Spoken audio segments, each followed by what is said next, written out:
Jason is a nickname, or should I say the moniker? Yeah, you know I spit flames, just standing like a moniker. Gotta be the rawest rapper, and it's a jaw snapper. I ain't gotta run and hide, I'm not the one that laws after roam where I wanna roam. I could be up in your home. When I picked up that chrome, you lucky it was that microphone.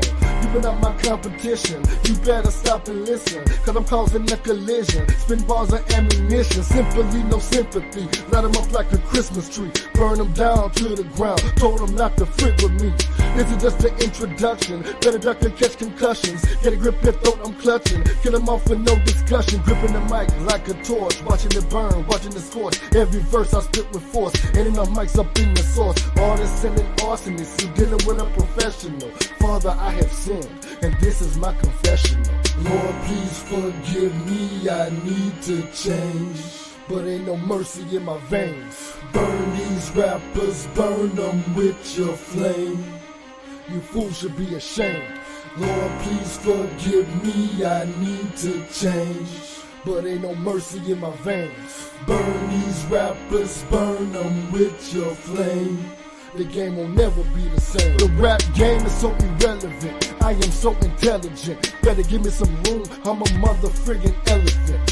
Spin bars with no remorse, I hit him up with deadly force. You're no match for this lighter, time for you to pass the torch. Told you that I bring the flame, for the lames in the game. Only reason I came, to put something up in your brain. Every rhyme is by design, if I'm lying then I'm dying. Like I ride with dynamite, that's enough to blow your mind. To the ones that boast the most, every rhyme you wrote provokes. So before I let you roast, I'ma be sure to choke your throat. When will you ever learn? Feel the heat and feel the burn. Time for peace to be concerned, or rest in pieces in the urn. You will never rest in peace, this is just my specialty. This is not a game, and there will be no referee. So technically no technicals, bringing the pain perpetual. Father, I have sinned, and this is my confessional. Lord, please forgive me, I need to change, but ain't no mercy in my veins. Burn these rappers, burn them with your flame. You fools should be ashamed. Lord, please forgive me, I need to change, but ain't no mercy in my veins. Burn these rappers, burn them with your flame. The game will never be the same. Born to be a rebel, so it's a must that I rebel. You were not on my level, all you suckers burn in hell. When the flame appears your flesh for real, I put MCs to rest. You can proceed to breathe. Ain't enough air left in your chest. Laughing as I watch you die, no water to put out the flame. Why don't you go ahead and cry? I bet that you wishing for rain. Now it's very plain to see, I told you do not play with me. If you fake, you burn at the stake. You are not who you claim to be. You ain't a killer, so stop fronting. Revenge is like the sweetest joy. Next to nothing, no mercy for the weak. There is no sympathy for the ignorant. Think before you speak, you put yourself in this predicament. I have no friends, so I chose to roam alone. It's all for you to conjugate, so I confiscate your microphone. We reached the end, so I'm grabbing on my testicles. Father, I have sinned, and this is my confession of forgiveness. Lord, please forgive me, I need to change, but ain't no mercy in my veins. Burn these rappers, burn them with your flame. You fools should be ashamed. Lord, please forgive me, I need to change, but ain't no mercy in my veins. Burn these rappers, burn them with your flame. The game will never be the same. He kicked out from the Hogan leg drop. That has Hollywood stunned.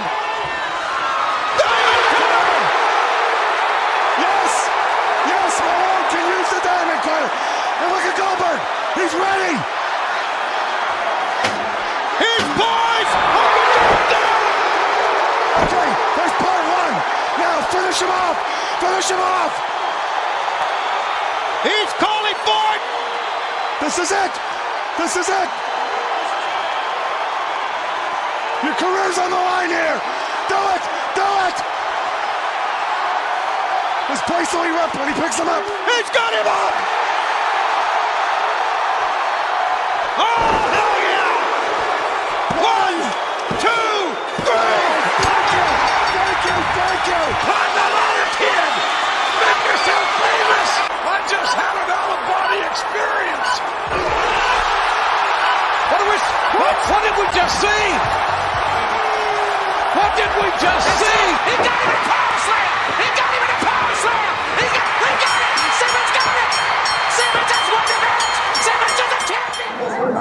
maintain that reality is for people who can't face drugs. Shit is about to get real.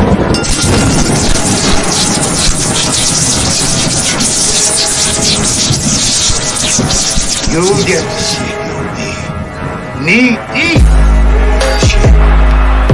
Look at the stare of the champion against the challenger. And now, Straight Talk Society presents Wrestling with Reality. The following announcement has been paid for by the New World Order. It's going to be the biggest battleground in the history of our sport. The biggest match in pro wrestling history. The two biggest superstars in our sport with the biggest event the sport has ever seen. The biggest match in the history of our sport. Enough is enough. That's enough. No! That's enough! Stop it! Fail! That's tougher than a $2 steak. Who is your daddy? Who's your daddy, Undertaker? Slam! Choke slam! Who's your daddy? Lucifer's lips are the biggest times in the WWE! Somebody stop this! Somebody stop the damn man! What? The irresistible force meeting the immovable object. WWE Dynamite. Ladies and gentlemen, may I have your attention, please? It's time. Let's rock. I can't do it. We'll do it live. We'll do it live. Fuck it. Do it live. I'll write it and we'll do it live. Oh, it's live, pal. Sorry. What's up, Straight Talk Society? Welcome to another episode of Wrestling with Reality. I am your host, Mr. Straight Talk, Trevor, along with my co-host, producer extraordinaire, Venkat. What's going on? We're doing it live. We're doing it live right now. I love that part, man. he said, fuck it. And I remember that when he was like, fuck it, we'll do it live. and then the fact that you blended in Jim Ross and we're live, pal. Yeah. that was from the Sid Vicious. That was from the Sid Vicious when he's like, oh shit, can we do it again? He's like, oh no, we're live, pal. Yep. All right. Well, hopefully everybody's doing good this fine Wednesday. You know, another day above ground is always a good thing. Mm-hmm. So it always could be worse. So you guys see the thumbnail. We're gonna be talking about Backlash today.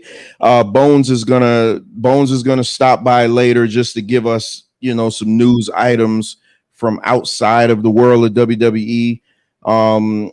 I am going on a rant later on. Just some things that's really disturbing me. So we will get I think we should let's get to the Backlash card first of all, though. Overall, though, what did you think about the card? It was a good event. I mean, everything, like, to me, Royal Rumble is like the bar. So I'm judging everything with Royal Rumble in mind. It is better. I would agree with what you were saying, that it is better better than the night 2 of WrestleMania. Backlash was pretty good. I mean, you had a great street fight. They went at it. Wait a minute. Hold on, because you like to jump the gun. You agree, because you never answered me when I said that. It's like you just left me. You just left me hanging out on the limbo, because I just sent Venkat a message and it just simply said Backlash is better than night 2 of Mania. Like it was. Yeah. I mean, a lot of things I see in passing, like I could be moving around at work or something like that, and then I don't remember to go back to it. But yeah, I would agree with you about that. I still feel Royal Rumble is the best thing they did all year. It's like between Royal Rumble and night 1 of WrestleMania. Well, I think Royal Rumble edges it out. I think Backlash. I would say okay. So I gave Royal Rumble like a 8.9 You gave it or 8.5. You yeah, gave it close to a 8.5. 9. Yeah, and Royal Rumble I believe was like at an 8. I mean, I'm sorry, WrestleMania night one I would say would be like an 8 or 8.5 as well. I think this is like maybe 8.2 or something like that. It's like right in between them, you know. So I was really positive on the night. I thought it was good. There's always like drawbacks, but the drawbacks aren't that heavy to me, so it's good. This so initially when I saw this, I was like, it's a throwaway event. I didn't even watch it live because I had a debate that night. So I didn't watch it. I didn't watch it until the next day. And man, when I was watching it, I was like, outside of, well, your Royal Rumble and your Night One or Mania were great. But I was like, I can't remember another pay-per-view that was not Mania or Royal Rumble or SummerSlam, because those are my favorites. That was so fun from top to bottom. And I want to give credit. I wish from now on they just go to Puerto Rico all the time, because I say this: if you're going to spend all that money to go to a wrestling show, why not have fun like those people did? That crowd made they only got quiet one time, and it was that 6-man. Which that's the one problem of the night for me. But the entire night, I mean, like that crowd. I looked at my 8-year-old daughter. My daughter watches wrestling strictly just for the fun of wrestling. She doesn't go into the detail and everything like that. And I told her, I looked at her, I said, you'll probably never see a crowd like this again. I said, what we're looking at here is like epic and all, just a monumental crowd. That crowd made that show much better than what it was, and it hid because I don't know if you saw Monday Night Raw, but what if that show was in front of that crowd that was in Monday Night Raw? That show would have died a death. That Monday Night Raw crowd from Monday was horrendous, and I'm going to get on Monday Night Raw because I'm about to lose my freaking cool now. But let's deal with Backlash first. But the show, I thought the show was tremendous. Like I have a few, the minor complaints that I have is not even worth bringing up in the grand scheme of things, because I feel like if I bring it up, then it's like, oh yeah, we're gonna take points off the show. To me, the show was great, and so we're gonna I'm gonna get into my match of the night, because I know what everybody else's consensus match of the night is, but to me, the match of the night was that opening match, and we're gonna get into it. And I don't have a bunch of notes. I don't have any notes on this. Actually, this is all coming from the head. But first match of the night, we saw Raw Women's Champion Bianca Belair versus Io Shirai with zero buildup, as WWE is prone to do. These two women went out there and put on a hell of a match, and the crowd did it. It's not like WWE did it, but they forced Bianca to work heel. I've been asking for her to be a heel for the longest. Why the crowd was so pro Io Shirai, I have no idea, but it made for one of the best, most compelling stories in a women's wrestling match. Well, what do you think about this one? This was the one, like, when the event started, I missed some moments of this match because I didn't get to the event. I was having problems with my box, so I wasn't able to. When I got on, the match was in the middle of it, so I didn't get the gist of what you may have seen. But I thought it was okay. I didn't think it was anything that knocks my socks off. The crowd does make things feel a little bit more and more amplified. Maybe they were just backing her because she is an underdog. She is from another country, but you just got the feeling that that crowd was like a workman's crowd. You know, like that. Yeah. That crowd was everything. There was no silver spoons in the mouth of that crowd. That crowd was all for the underdogs and the hard workers.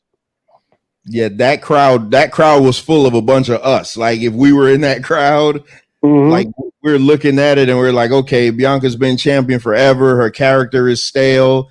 Here's this legitimate badass Japanese worker, and we know how WWE treats their Japanese stars.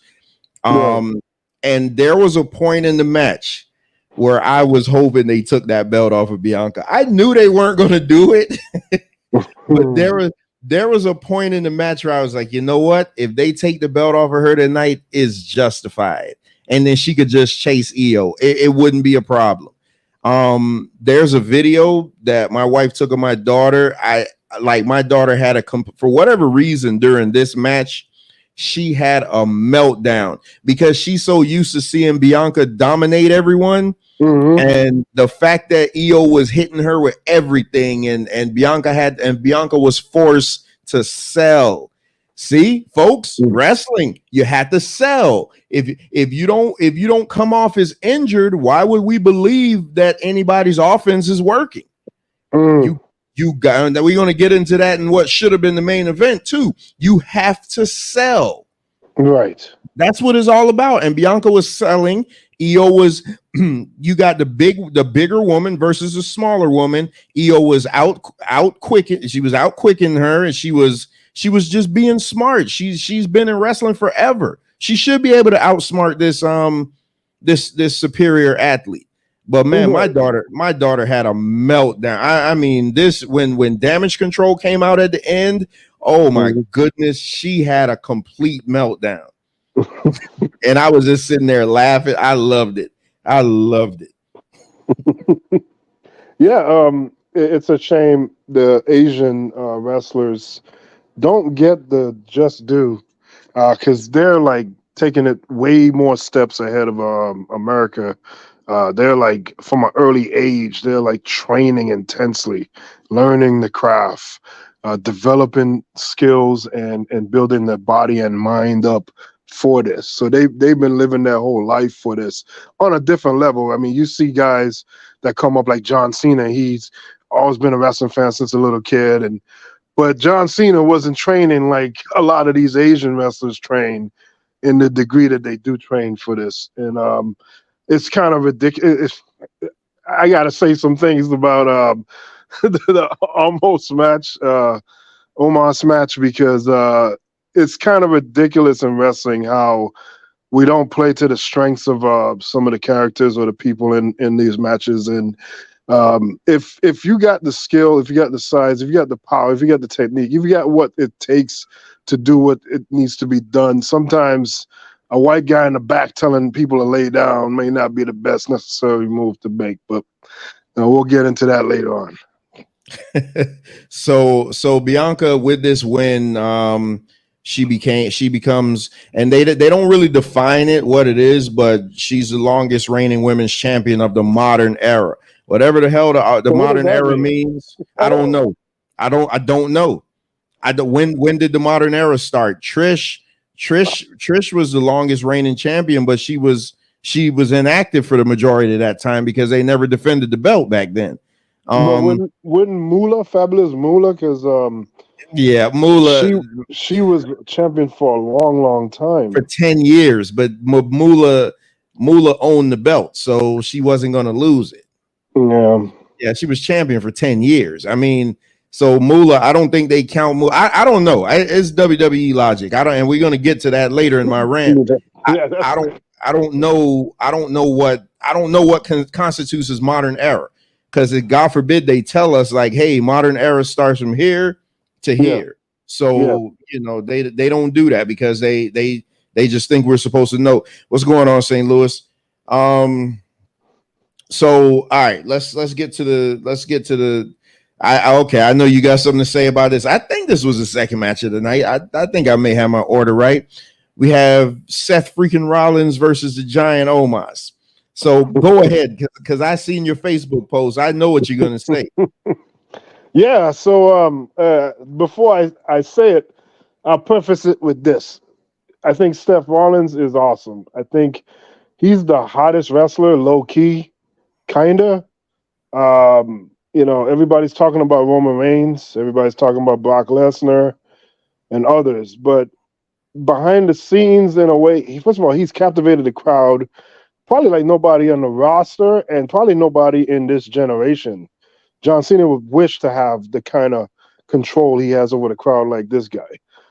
Even Cody Rhodes, similar, but not as. I think Seth Rollins is just super popular for whatever reason. Yeah. Like the crowd I don't know how it started. I don't know how it started. Yeah, it's just crazy. But so with that being said, he's over with the fans. Technically, he's great in the ring. He's a great worker. But let's not forget the laws of physics. This is a big ass black African guy. Now, I don't care if his skill level isn't up to par with some of these guys. I know it takes years and decades to obtain the skills necessary to make the work look good. But my God, this guy is not Andre the Giant moving in slow motion. He's not Elegante that can't do anything at all. He is quick. He is strong. He has a look. He has the power to do things. And it's sort of ridiculous to see these little white men, like little Smurfs, getting on top of him and pinning him all the time, every pay-per-view, almost every match you see him in, unless it's somebody that's just, I guess, is expendable. But the last moment in the match, which, by the way, I do like the match. I was about to ask you, how did you like the match? Because I thought it was great. And 1 second, real quick, St. Louis is saying Seth is only popular because he's smashing Becky, but no. Seth Rollins is awesome, man. Yeah, his level of popularity is at the highest that he's ever had it, and he's one of the more popular wrestlers ever. I mean, we're talking like Stone Cold.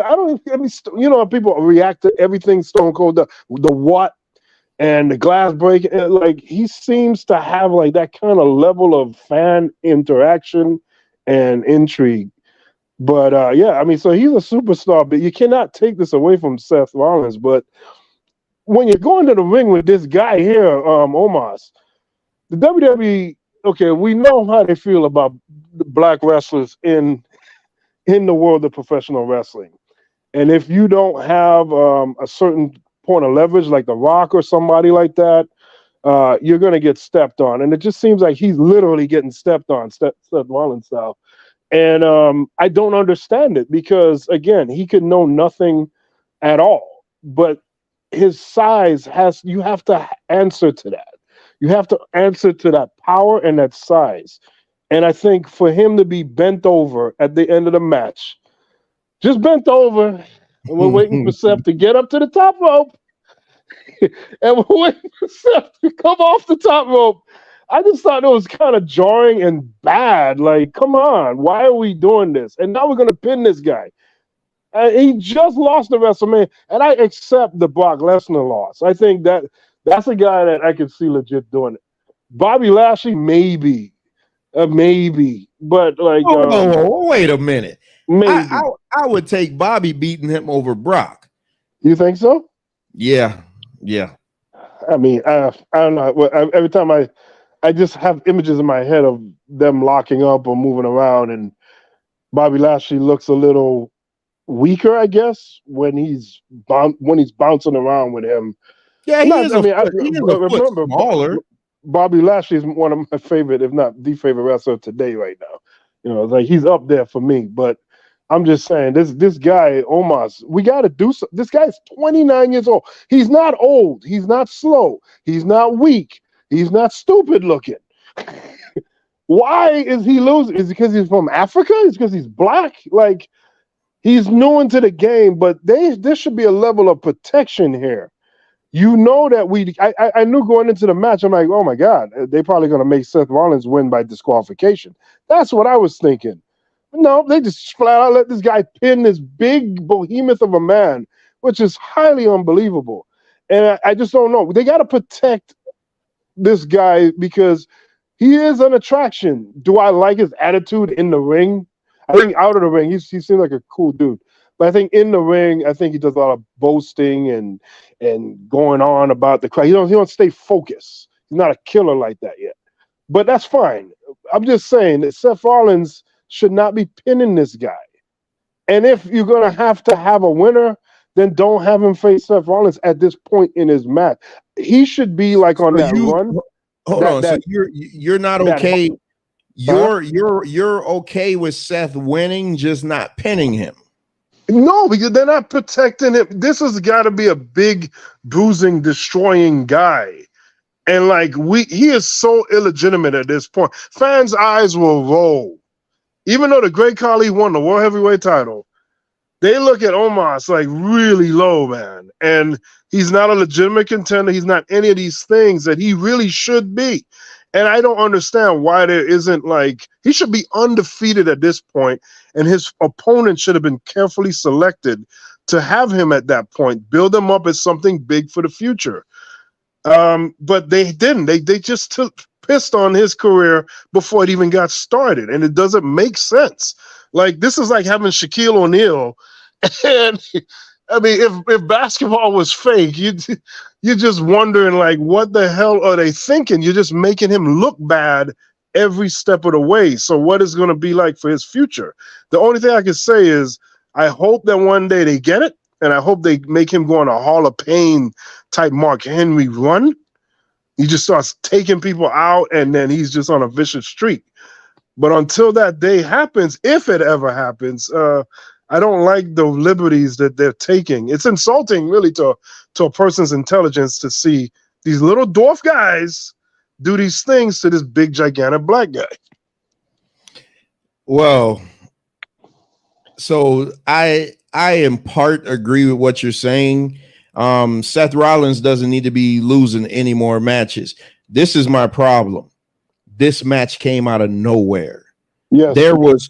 This match legit was announced on Friday Night SmackDown out of nowhere. Oh, hey, by the way, at Backlash, Seth Rollins against Omos. They didn't have a backstage interaction. They didn't have words on Twitter. There was no footage shot, nothing. All we got was, hey, Seth Rollins versus Omos. Seth Rollins has put enough people over in the past year and a half. He doesn't need to be losing any more matches. I agree with what you're saying with Omos, though. Omos, he doesn't have it in the ring, but Big Show wasn't all that good either. But at some point when you got a special attraction, this guy should only be losing at a WrestleMania. That's it. And that's once you've built a guy up for a year to to beat him. I'm not okay with Brock Lesnar beating him because Brock Lesnar will be gone soon. I thought that he was going to put him over too, but yeah, he should have beat Lesnar. I know he should have. Yeah, he should have. He should have. But Brock Lesnar is Brock. I mean, Brock is Brock, so Brock's going to beat everybody. But the thing about the little guys in wrestling, I've been crying that forever, and you guys are telling me, oh, but it's different now. It's different now. So now you have to realize it's different now. We don't live in the land of the giants anymore, because back in the 80s, Omos would have just been the next giant for Hogan to slam and hit with the leg drop, brother. Yeah, but yeah. I think this country too. This company has a history of treating legit big black guys like shit. So I agree with you on that, because Mark Henry wasn't good until that Hall of Pain. Until that Hall of Pain run, I say Mark Henry's career was shit. That Hall of Pain run was so legit and so devastating that me as a 30-plus-year-old watching wrestling fan was legit afraid for the roster, because I'm like, oh shit, they let this guy go, and now he is going to rip havoc on everybody. It was so legit. I agree Seth shouldn't be pinning Omos, but I love the super stomp. I mean, you can't, and I love when he went for the stomp at first and Omos just stood up on him. That was a cool great. spot. That was great. That was great. Seth gave him a hell of a match, man. I don't want Seth Rollins losing. Omos should have never been in this. You should have had Omos beating up a Rick Buggs or Elias. That's what those guys are there for. Baron Corbin. You want them to beat somebody up, have them beat up Otis. That's what those guys are there for. You don't put Seth Rollins in this situation because, hey, you got to beat the Giant or you got to beat Seth Rollins. And neither of the two should happen. So see, there we agree. But it was a good match, though. It was a good match. And to the credit of Seth Rollins, but you got to give Omos credit too. I mean, but Seth Rollins, he dictate the tempo and all that stuff. So that's great. I mean, it was a good match. It was. Hey, Ricardo in St. Louis, man, y'all got a lot to say in the chat, man. Y'all, the link is in the chat. Y'all want to come on and add into this. But yeah, I thought the match was good though, man. Like I was shocked because here I am now. I'm like, damn, that opening match. Now they hit me with this. Now we're gonna talk about a low key banger because I love Bobby Lashley is like one of my favorites, but I love Bronson Reed. Holy crap. Yeah, he's great. Yeah, this big boy. Yeah. Oh, yeah. This big boy can go, man. What did you think about this match? This match was excellent. This match, I mean, every participant in the match, Theory, Lashley, Bronson, they all executed and they hit their marks in the right place at the right time. I love the ending. As far as how Theory got the pin. Due to the spear from Bobby Lashley hitting Bronson. I thought that was awesome, the way he got that. I mean, he's like limping into wins, but he's, it's like that Ric Flair mentality. Just get the win and go. And, he's doing his Ric Flair right now. But the match was really entertaining as well. They did a lot of great stuff in this match. I actually would like to see a rematch. I'm not a fan of too many rematches, but I would like to see them do it again. What's your thoughts on Theory? Theory is a guy I feel like they're pushing to be something that he may not necessarily be right now. And I think every time he wrestles, he has to earn that little bit of respect every time he's out. I think the match at WrestleMania he had with John Cena, I think that was one of those matches they put together to help his star rise. I think he did great. I think the match was a lot better than what I thought it was going to be. I'm not a fan of Theory, but he has my eye on him. What specifically aren't you a fan of, though? That's what I'm getting, because people and hindsight being 2020 now, I think the match against Cena hurt him more than anything. You think so? Yeah. They did absolutely nothing, man. John Cena put the man in a garbage can, and now he had to work his way out of it. So now he's at a deficit now. What exactly don't you like about Theory, though? Because I hear this from everybody that he doesn't have the it factor, which he does. Do you think he needs like a female manager or something? Yeah, I mean, something else to bring him up a notch or whatever. He comes off as a prick. He just comes off as sleazy and illegitimate. And we've seen wrestlers like that, right? Like they talk this talk, and Ric Flair's the best of that type of wrestler. You hate Ric Flair. but there are other guys that they don't. At least Ric Flair has a track record of backing up, delivering. Even if he lost the match, he still wins with the performance.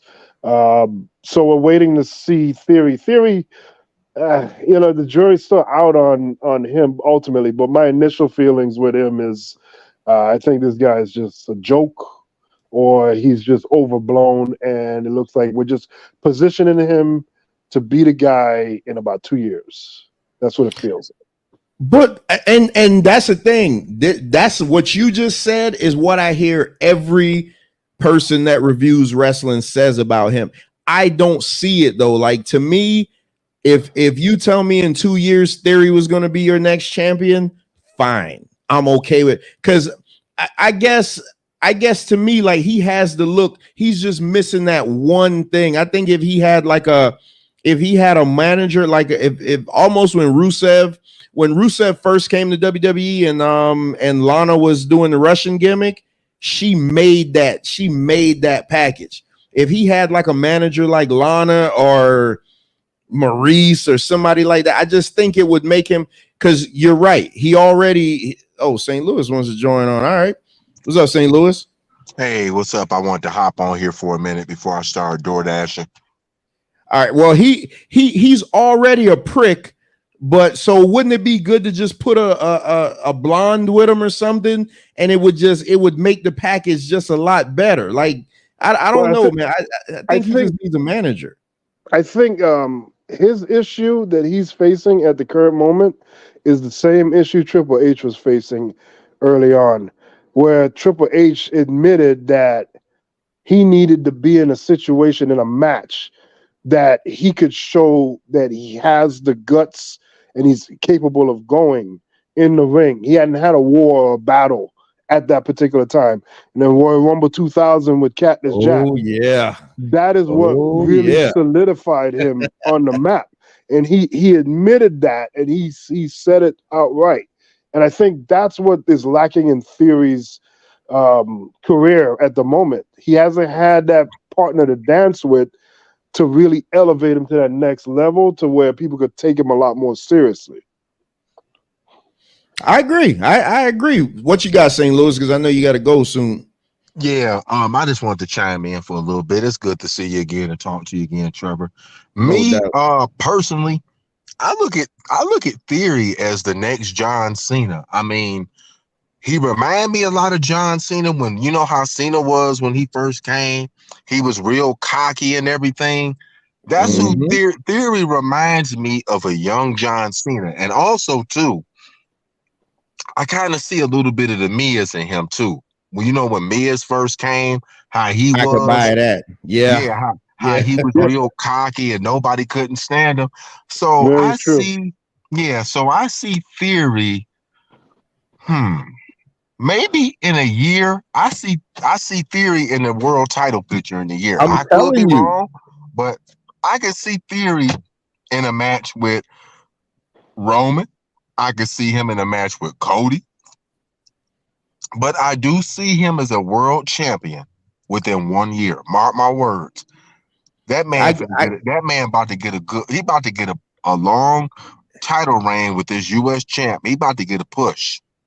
I give him about 2 years though, but and Venkat, he's over. Like my daughter, man, my daughter only loves the faces. She doesn't like heels, but when he comes out, she does his A-Town down.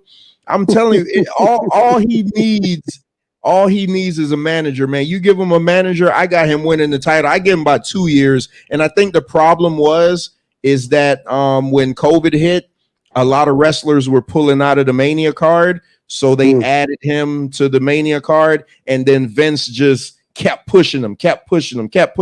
They gave him Money in the Bank. And you know how wrestling fans are. If we don't build you, then we're going to shit on you. Regardless of how good you are, you know, if you're not our guy, even though the kid's young, I don't even think he's 25 yet. This freaking kid's a young kid. You talk about Omar's having a lot of upside. This kid is like early 20s.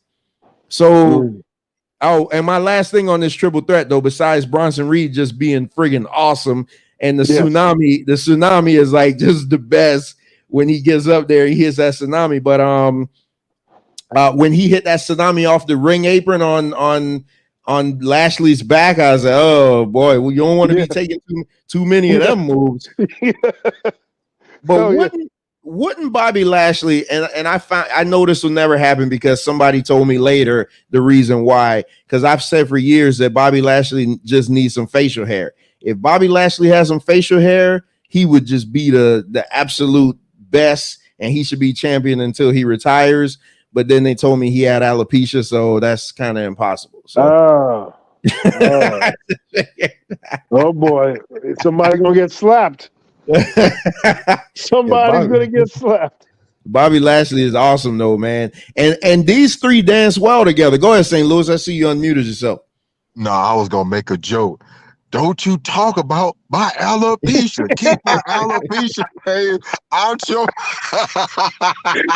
Man. I'm just messing around.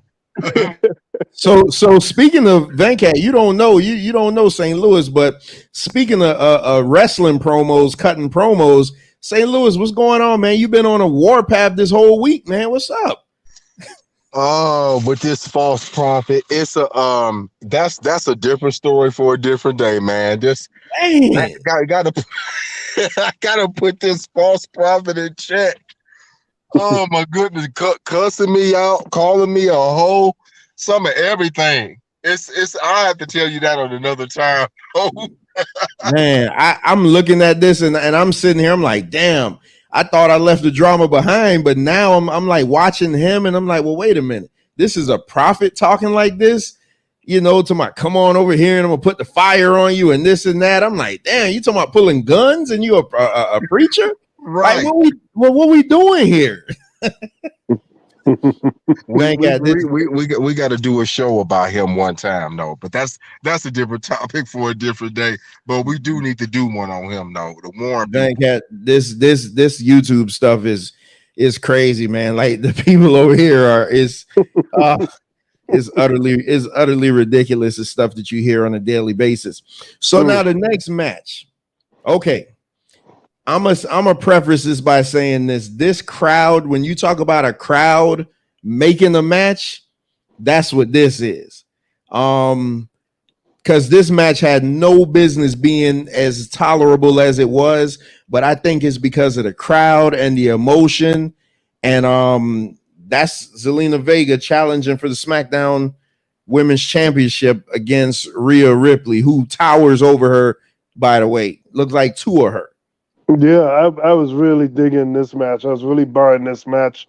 The atmosphere. She literally had home ring advantage. Yeah, and it was just great because Rhea doesn't have to do much, really.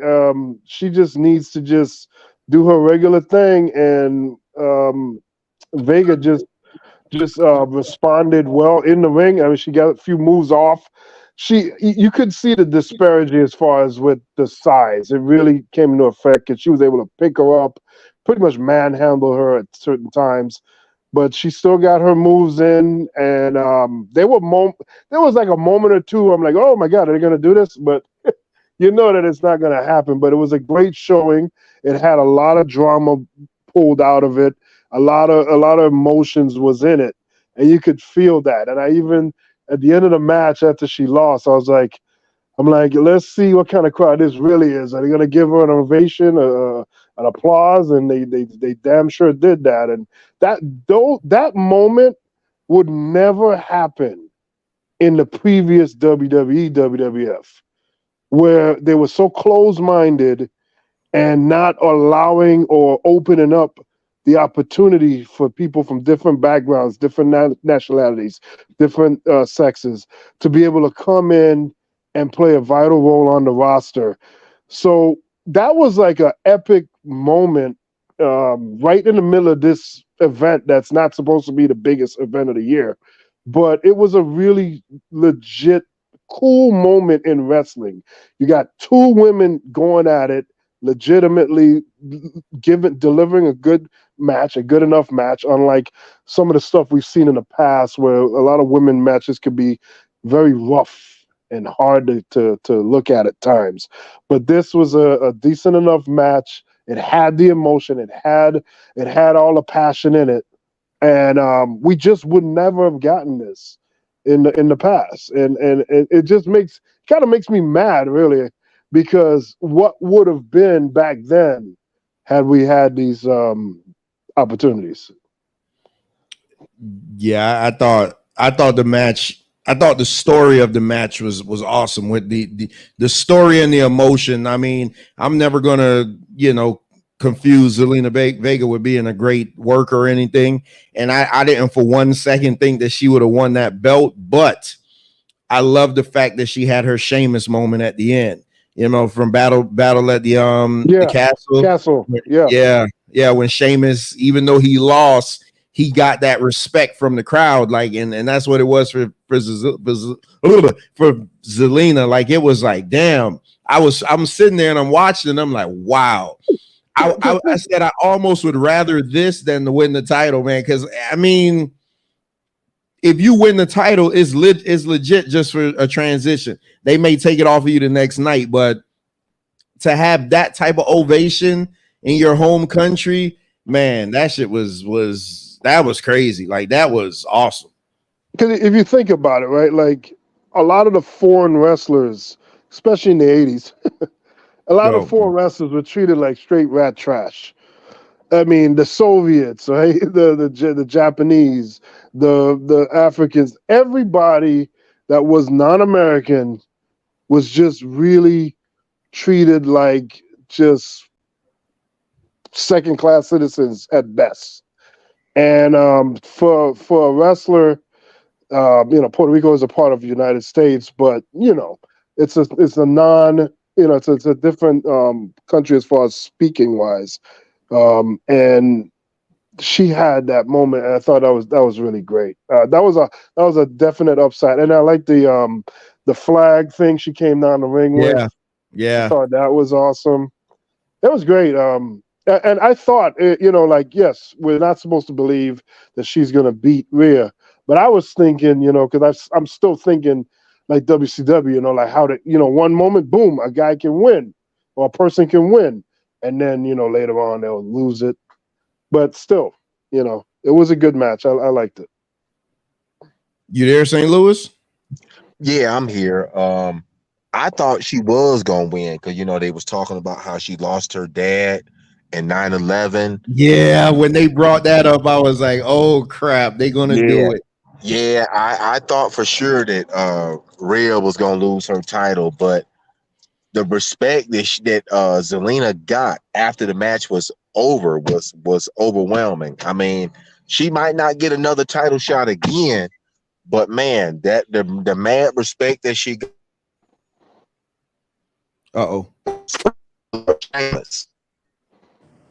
You're breaking up. Can you hear me now? Yeah. It just reminded me of that respect that Sheamus had got at Clash at the Castle, what you was talking about. She, like I said, it was a really good match, but I sure thought she was gonna win when they mentioned that she lost her dad. I said, yeah, Rhea's about to drop the title to her, but she didn't win, but it was a good match. What's up, Bones? Yo, what's up? How y'all doing? What's going on, Bones? What's up? Oh, St. Louis had to drop off. I know he said he was getting ready to go to work. Bones, what was your overall thought on Backlash? We up to the Zelina and Rhea match. I've been following, but honestly, okay. I didn't watch this event live because I had the UFC fight going, and I was just more invested in that. And I honestly probably wasn't going to watch this event, but once I started watching the first match and I seen where the crowd was, it had me hooked the whole time. And the crowd made the event, man. Like, that EO and Bianca match was insane. I'm telling you. Yeah, man. Like, I'm a huge EO fan too. Like, I've been following her since she was in NXT. And I was saying recently how she need her old music back. She need her old entrance back. And that, there's like she just need a whole character change, and she need to just split from Damage Control, because I feel like Damage Control, they just lose all the time. When they lose it the next week or within 2 weeks. I think their longest title reign is like 2 or 3 weeks because they had the belt 2 or 3 times or whatever. And they're losing to makeshift teams too, like Raquel and Liv, stuff like that. Remember they lost to Raquel and Aaliyah. Yeah. So, but yeah, the Zelina match, she won Queen of the Ring, and I would say that this match and her loss was more impressive, and it did more for her than her winning the Queen of the Ring.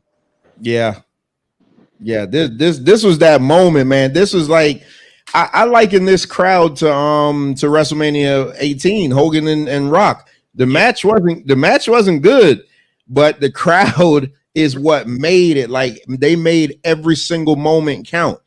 And that's the theme of this night. Like this night has some really good wrestling, but the crowd just made it just so much better. What do you think about Bianca?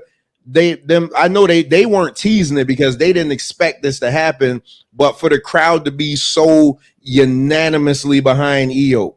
Bro, I didn't expect that at all. I mean, I was happy because me and you've been on this bandwagon for a minute that Bianca need to turn heel. But I was happy for Io too because, like I said, man, she needs that moment. And I would say out of the three in damage control, I know people are gonna say Bailey and think I'm crazy for saying this, but I would say that she's the best wrestler. You know, out of Io is way better than them. Yeah, you know, but I was happy for Io too, man, because she needed that moment, you know. And think about if this match would have had more build, you know, it could have been even better, you know. But it didn't need it because of the crowd. But yeah, I didn't even expect Puerto Rico to be so live, man. Bro, so this crowd beats out to Canada crowd in Elimination Chamber. Yeah.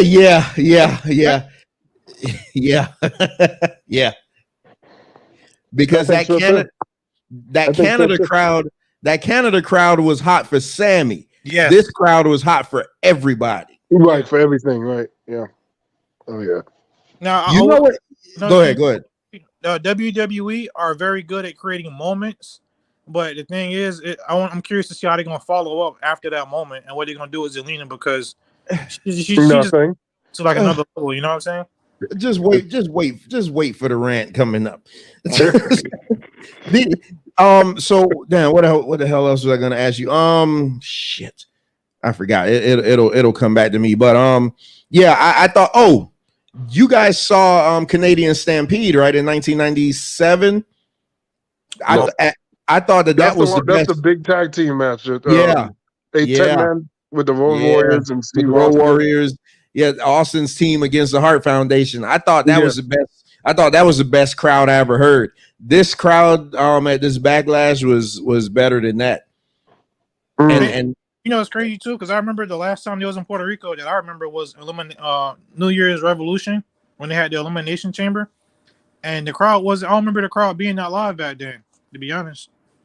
Yeah, and then they probably had a shitty card too. I mean, this card didn't have any build, but this card was like really, really good. So, all right. So I'm gonna skip the next match.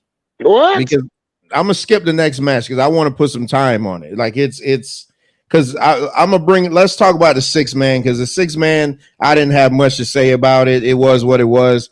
To me, it was a piss. To me, it was a piss break match. I mean, this match is exactly what's happening to the Bloodline. It's just a regression. No one cares anymore. Nobody cares. Sami Zayn isn't benefiting from the nonsense they've been doing since that moment in time that they had that in the lightning in a bottle. The Bloodline itself, whatever Solo trying to fight Jimmy. Nobody cares. What is that? What do you think is going on? What do you think is going on with that? Like Roman told him to take care of business last week, but he didn't because Riddle interrupted. Do you think the thing is for him to turn on the Usos? Yeah, I mean, it's super obvious that that's what it is. But even if it isn't, right? Like, what are they gonna do? A swerve like they did with Sami Zayn, where Jimmy tried to act like he was gonna break away, and then he just turned on him and started beating him for the second time. It's just dead in the water, and the Bloodline was so hot, and it's not hot. It's exactly what I was afraid of back when we did the Royal Rumble for Wrestling Wednesdays. When I talked about that, saying how they would mishandle this hot thing that they have going right now, and it's like dying down. I don't know what they're gonna do about this because it's not gonna. I think it's over for them. The bloodline needs to break apart because they can't go nowhere else with it, and it proves that Sami Zayn was the fire behind that.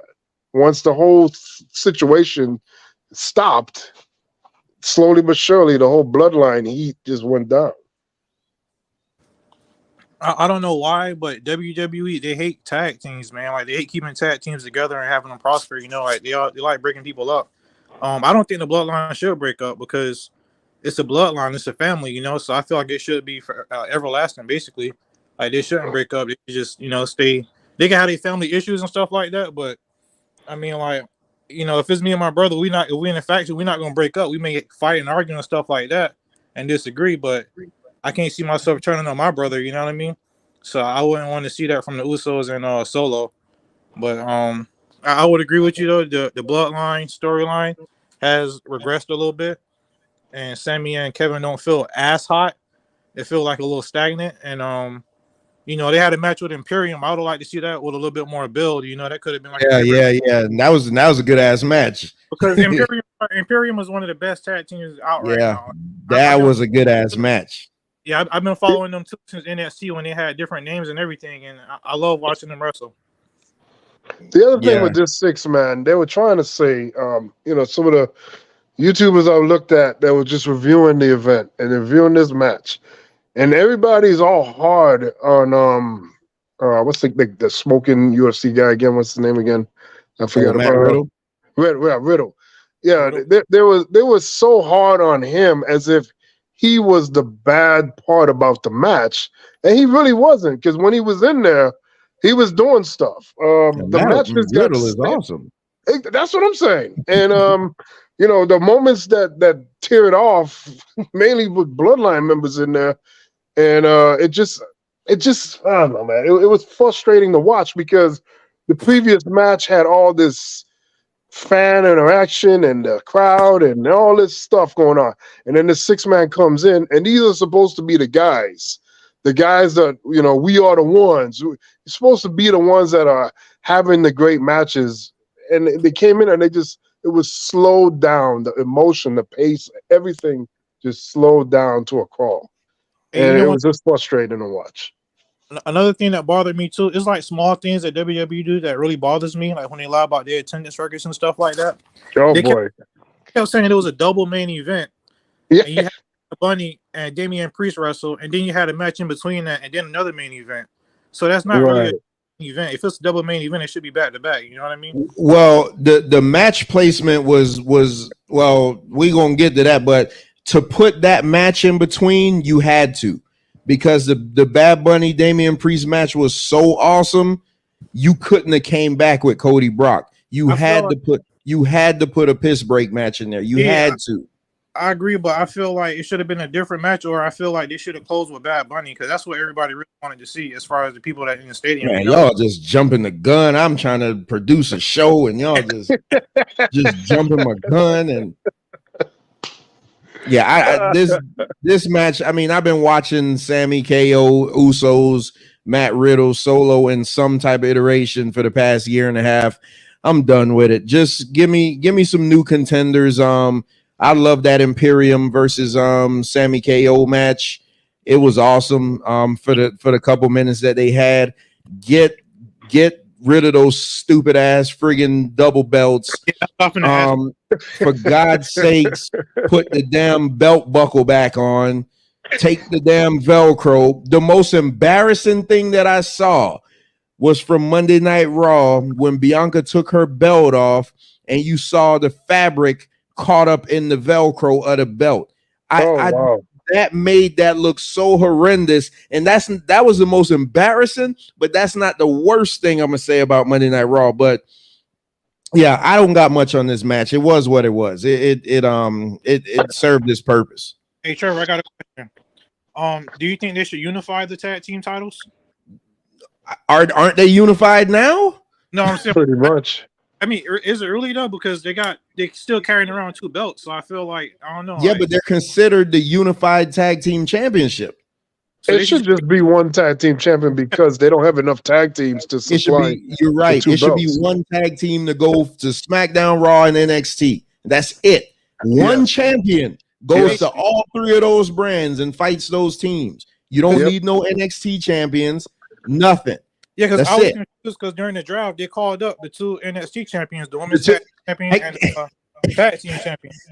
Exactly. They called up the NXT women's champions They called up the NXT Women's Champion, and they called up the NXT Women's Tag Team Champion. Oh, and by the way, the Tag Team Champions got challenged. So guess what they do? They called up the son of a bitches that challenged them. Stupid. So You know what's funny to me is like I remember years ago back in the 90s when I was in school, and there was this guy, he always used to mess with me about WCW. He would always say how WWF is so much better. And I'm like, you guys, how you gonna be better when you got only 3 belts? A tag team and the 2 singles title. He was like, oh, you guys got a belt. Everybody's a belt. The janitor's a belt, has a belt. The donkey outside has a belt. He's just going on and on. He's like, you guys have too many champions. You degrade the product. But now you look at the WWE today, and that's really where we're at right now. Because back then the WCW only had like 4 or 5 belts. Compared to their 3 titles that they had in the 90s. But I just thought it's funny that we're talking about this now, and they're oversaturated with belts. Think about this. You got I haven't watched NXT, so I don't know what the hell they're doing, but you got the NXT Tag Team Champion, women's and men's. You have the North American champion, who I don't even know who Wesley. He's awesome. Then you had an NXT champion, so that's 4 belts right there. You have an IC title, you have a United States champion, you have 3 world title belts because Roman has 2, and whoever's going to win this new one. And you had 2 sets of tag team championships. Why haven't they combined those belts yet? Those tag belts? Why? It's ridiculous. Make the belt straps black like a legitimate championship is supposed to look. Stop with this stupid ass matching brands, red and blue. Make the damn belts look presentable and just rock out that way. You should have a top 10 list again. I mean, listen, at some point, somebody going to hear that it's not that hard. You have a top 10 list. And the champion is obligated to fight somebody on the top 10 list once a month. Don't do the stupid thing where, I'm going to pin the champion for a future championship opportunity. Championship contenders match. I mean, because that's the dumbest shit I ever heard in my life. Whereas it would just make more sense if you have a guy that you want to be the next contender, have him go on a tear. Just have him start winning matches on TV. Just make shit up and say he's winning all the matches on the house show. Build the guy up. So once he comes to fight whatever champion he's going to fight, you'll be like, listen, man, this man for the past month has been on a tear. It's lazy. It's absolutely lazy. And the fact that Vince McMahon is back is magnifying this to the 100th power right now. Yeah, it shows big time. I mean, this shit is ridiculous. Wait till I get to Monday Night Raw. This shit is ridiculous. So but I'm gonna wait for it. Let's go to what should have been the co-main event.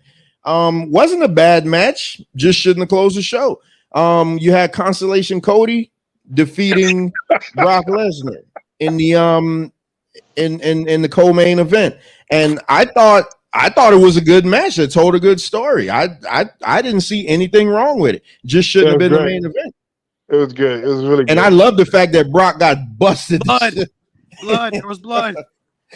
Hey, but they ruined it last night. So this good.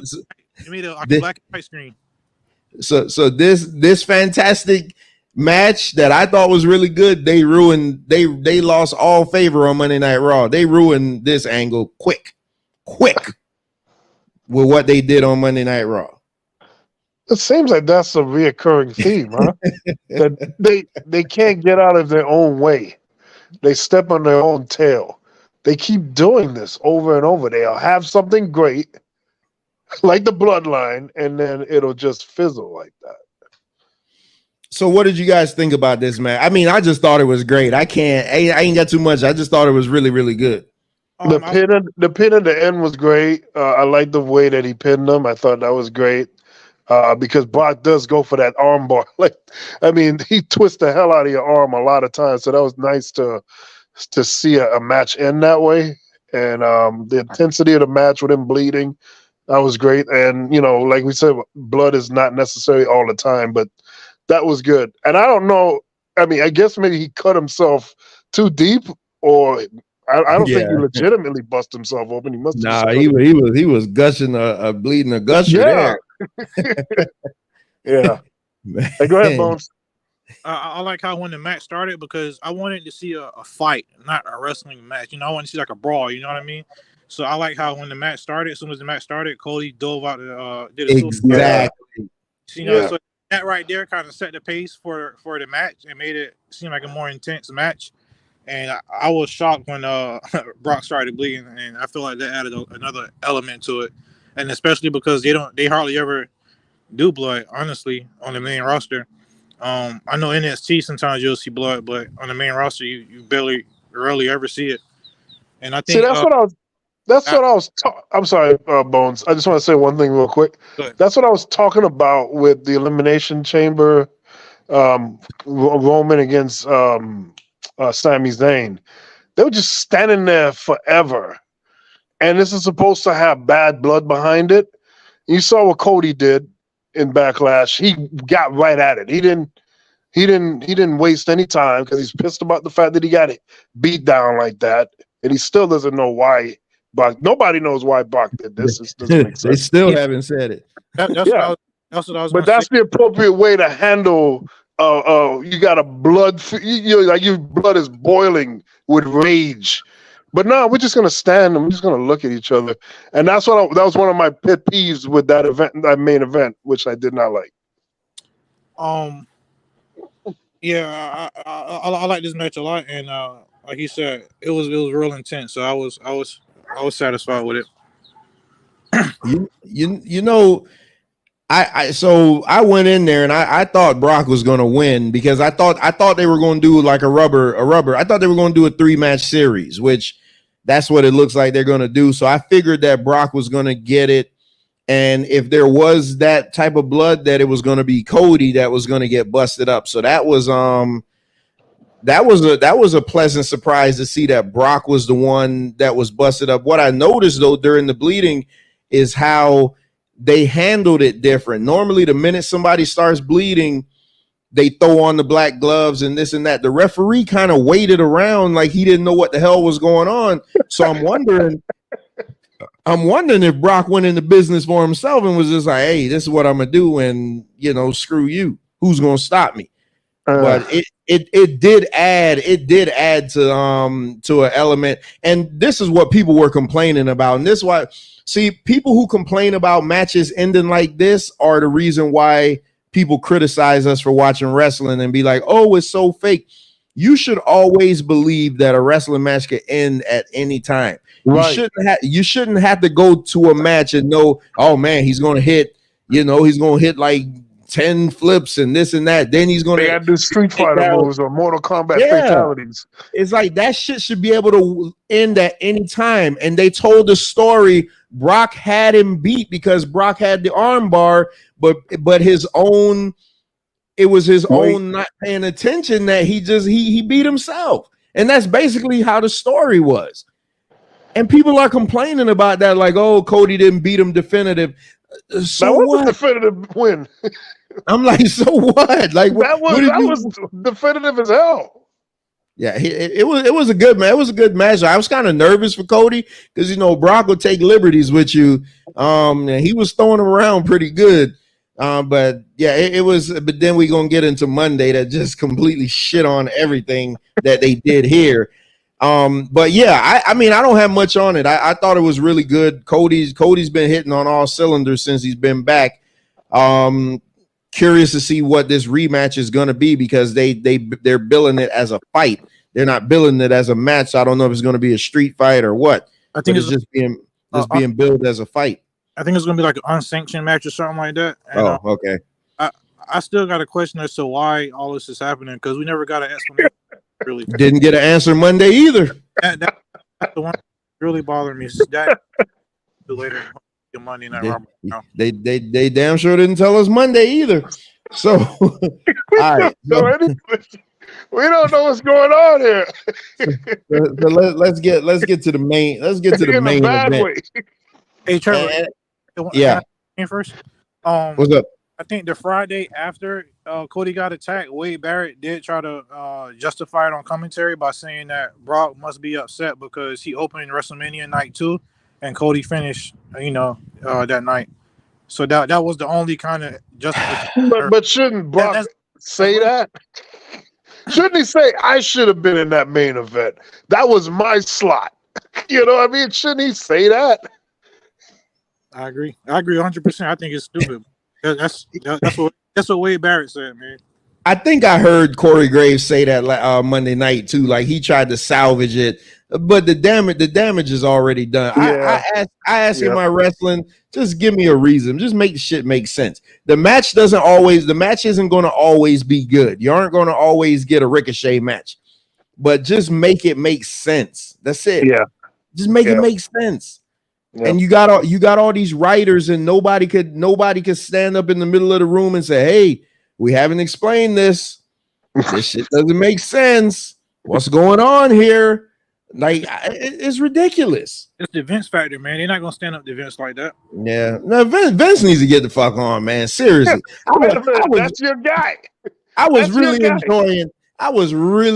enjoying Raw and SmackDown, and now this past month, I mean, has been the shits. And ironically, who's back in this past month? It's just, I don't know, man.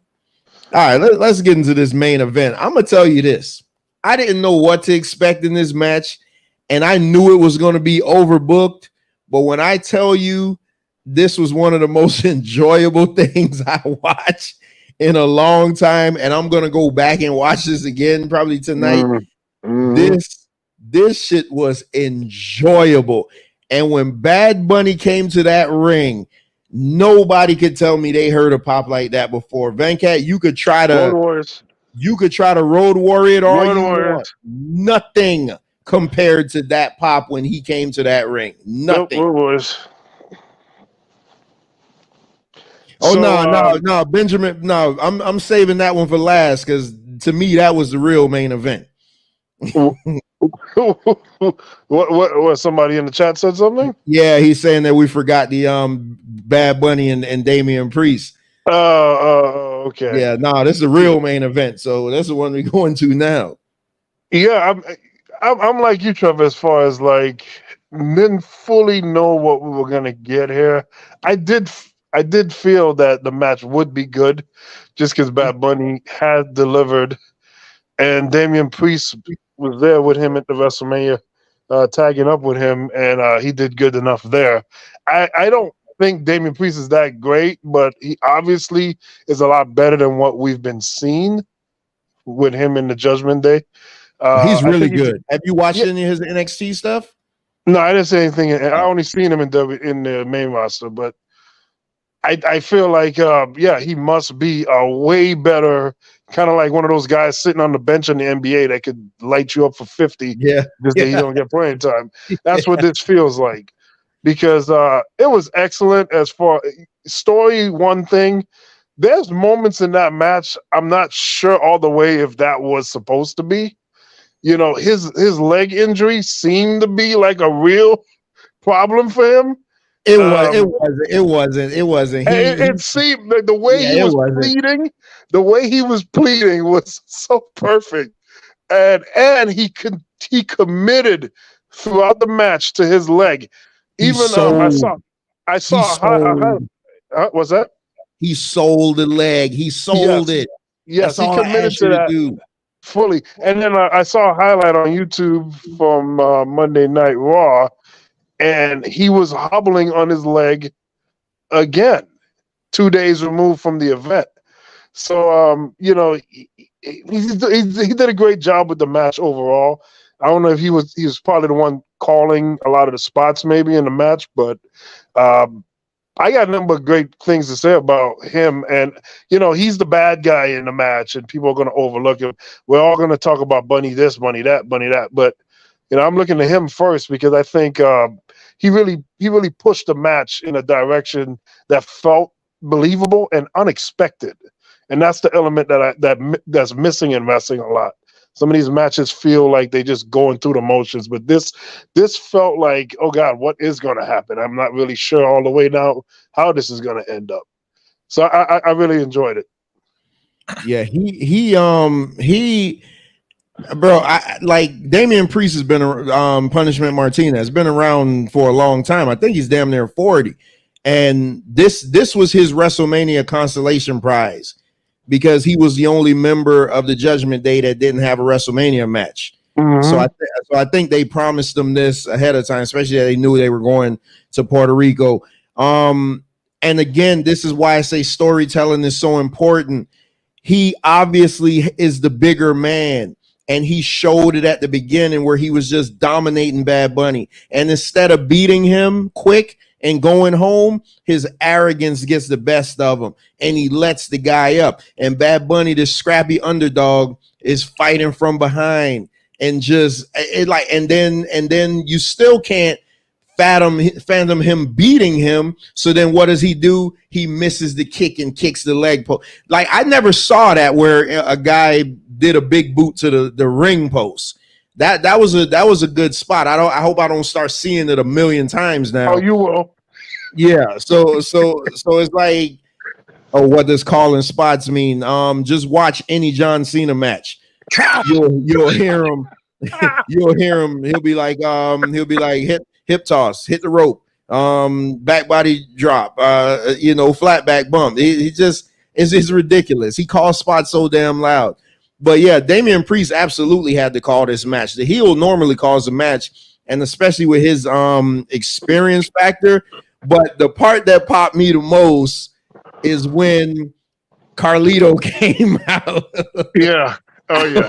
Oh shit, man! And Carlito looked like he could still go, man. Carlito looked better now than he did back then. Yeah, he's a body guy now. And then Savio Vega coming out doing his Quang kicks, man. It was awesome. Like, that's what pro wrestling is. People ask me this question all the time. They'd be like, "Man, why do you still watch this?" And I say, "All right, I'm gonna give you a match to go watch." And I always send them to Fully Loaded 1998. Stone Cold against Dude Love, when Vince McMahon was when Vince McMahon said that it could only end by my hands, and Undertaker was the special enforcer, and Pat Patterson and Briscoe were like the timekeeper and ring announcer, and it was just a bunch of bullshit in the match, but it was so fun. Like, that's what wrestling is supposed to be. You got your serious guys, but when you got a match like this with a superstar, this man headlined Coachella twice. This is a bona fide multi-platinum artist, and he's getting in there taking bumps. Bro, this would be like Michael Jackson in the 80s doing that to Hulk Hogan or something. Yeah.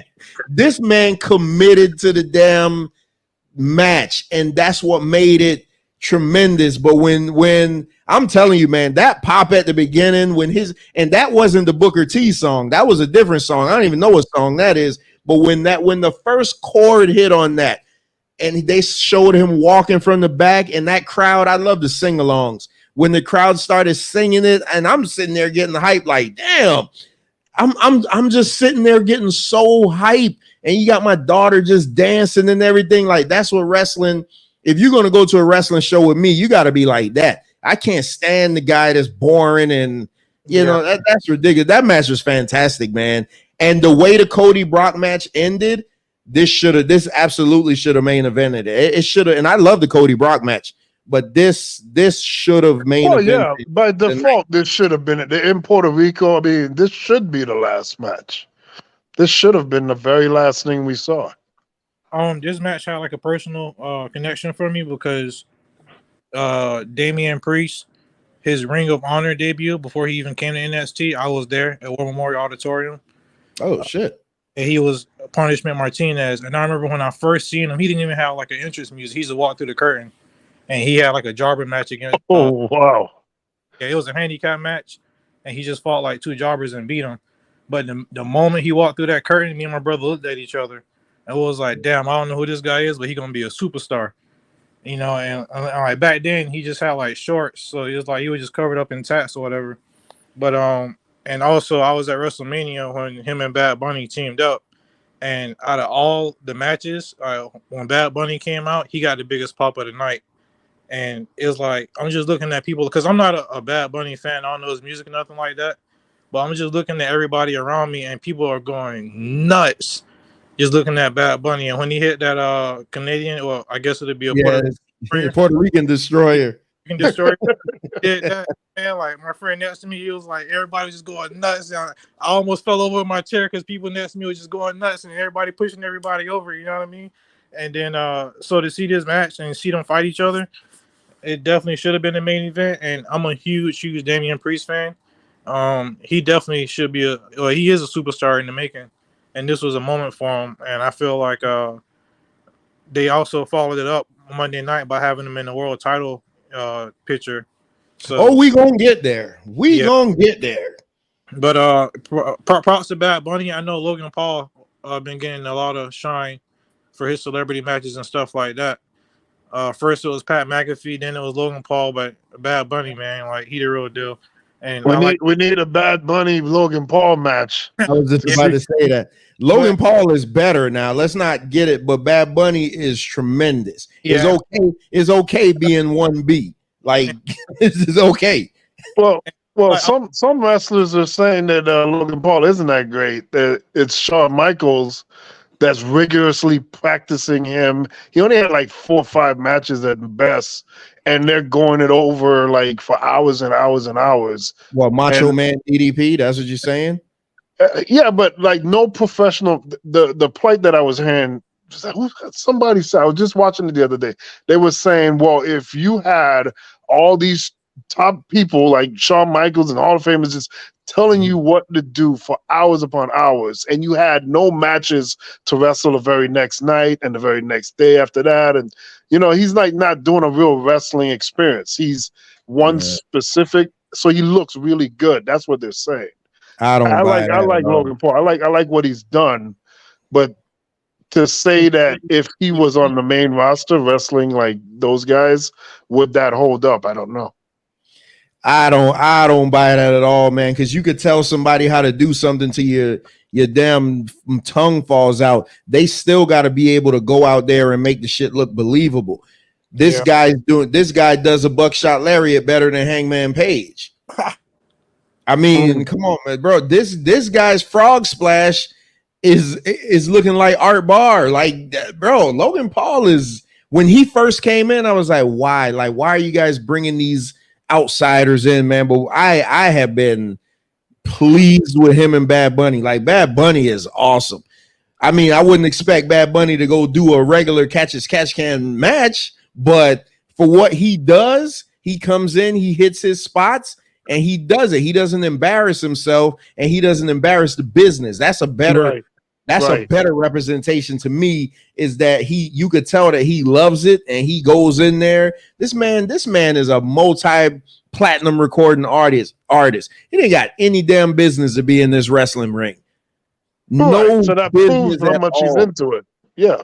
I mean, it's awesome, man, that he would come in here and just do this, man. And this guy is Benjamin Israel saying Snoop Dogg versus Bad.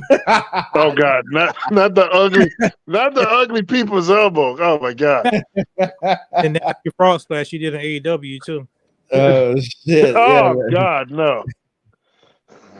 Yeah, I think like so what do you guys give the show overall? I give it like, to me, I said it was better than night 2 of WrestleMania, so I give it, man. What did I give Royal Rumble? I gave Royal Rumble like a 9. I know I gave it. Yeah, you gave it a high mark. I would give this like an 8.7, man. This shit was awesome. I gave Royal Rumble a 8.5. I don't think that this is quite as good as Royal Rumble. So I said earlier about 8.2. I'll just say like an 8.3. The thing that is jarring about this event, look at the way it ended.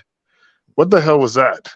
It just ended like that. Like, and they keep doing that. Like, why don't they go and interview the person that won the match and go off with their last words? But it's They just used such an to do it. abrupt way to end the event. It's weird. They used It's to really do it weird. all the time. Yeah, well, they need to redo it because it's just very, or at least go back to the commentators. Have the camera go to them like WCW used to do in the 90s, and they'll just talk and recap what they saw. And at least it's a bit of a better way to go lead out. But I they agree. just cut like that. And like people are complaining about that too. The event was great. They're doing a really good job somehow, some way. I don't understand it, but they are. But like just little things like that, like they can get off the air a little bit better. And I don't understand what is the rush. They should have time to give us a post show or something. I think they still do the post shows. I'm not sure because I haven't seen them, but on YouTube. YouTube. They at least used to have the production team used to have the recap video ready to go. So once the show goes off the air, they had it queued up, but I haven't seen that in a while. Yeah, I don't understand that. But Bones, what you give this event? I'll give it just a solid 9.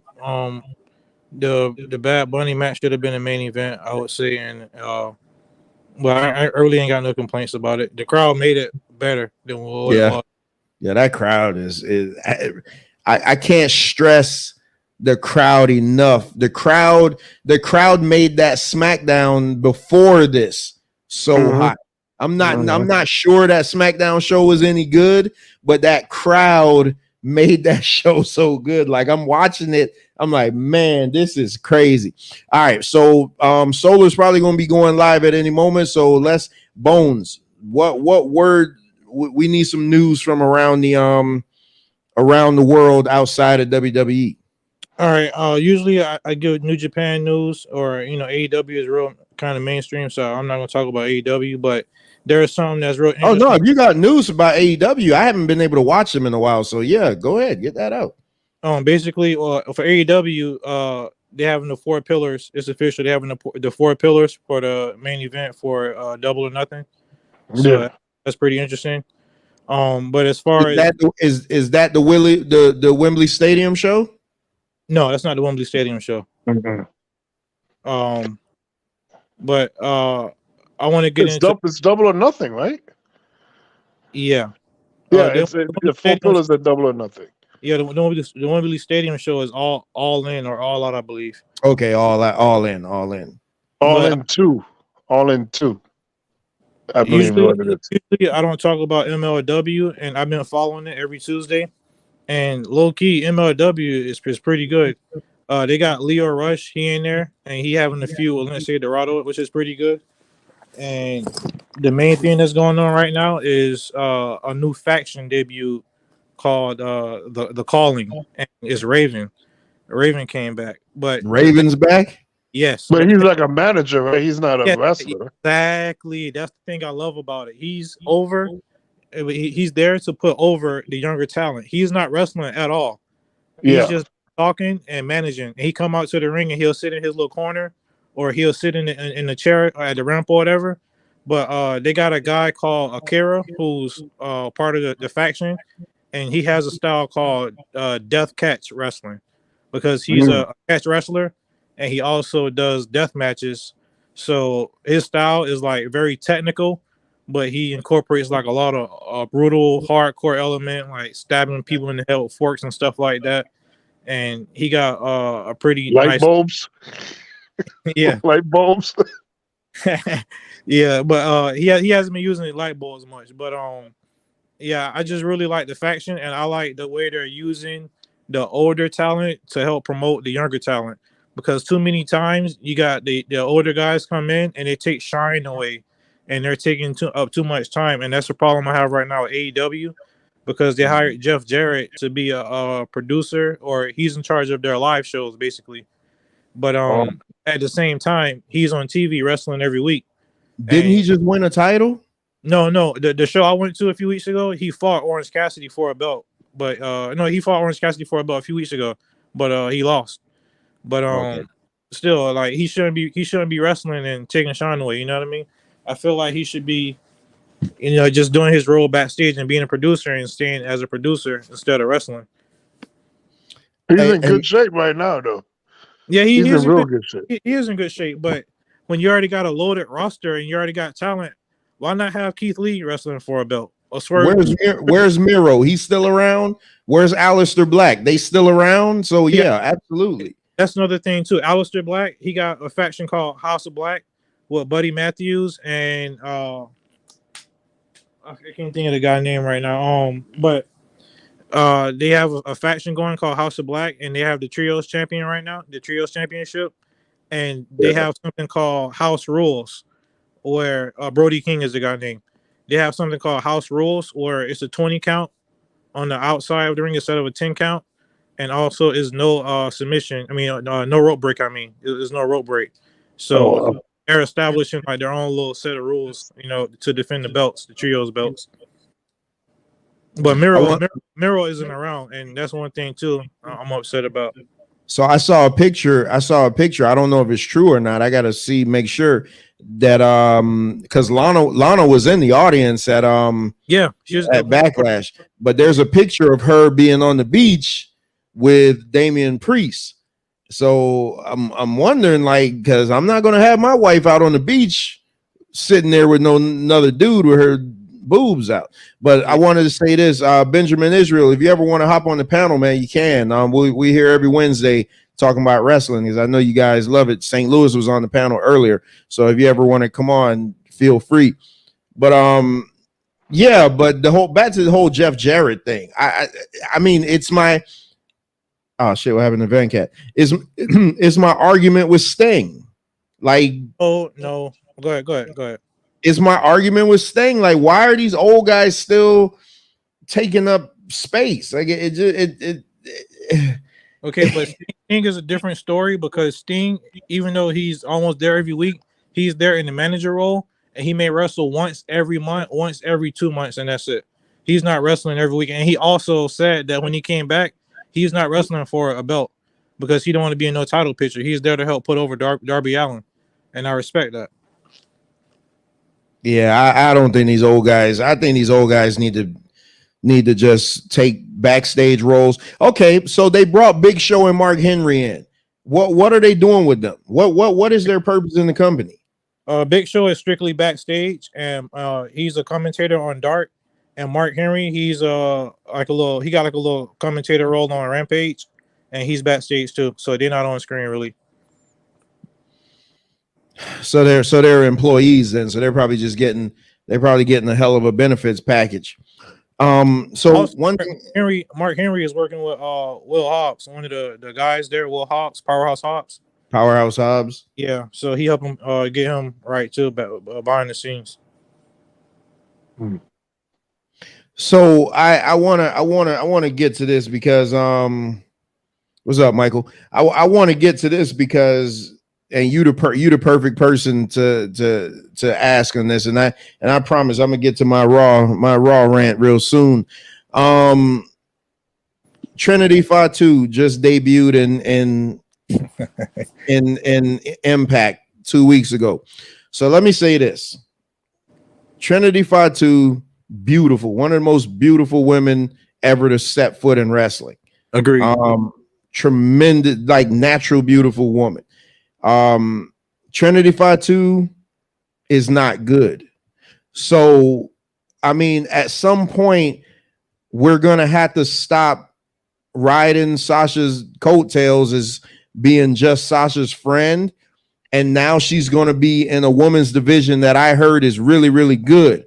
So now we're going to have to see what she really can do on her own, where you don't have your husband to fall on, you don't have the fact that you're Sasha's friend, but she has never done anything in her time in WWE that made me think that she's good. Now I'm hoping she shocks the shit out of me and pulls a work rate out of this world, but I don't think that's going to happen. And those women in Impact are going to expose her.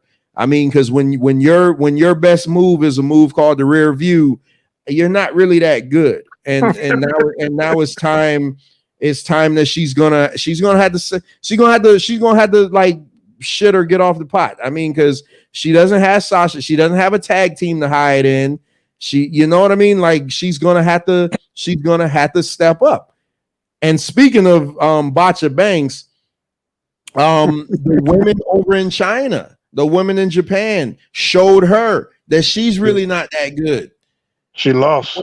When it comes to that type of competition, those Japanese women are on a whole entire different level. And so I'll ask you, Bones, was the Sasha Banks deal good for New Japan? Because they only got like 5,000 people in that arena. I mean, what is that? So what? 5,000 people? So the Sasha Banks deal was good for New Japan, but I will say the Trinity Fatu, I wasn't happy with that. Honestly, I was disappointed.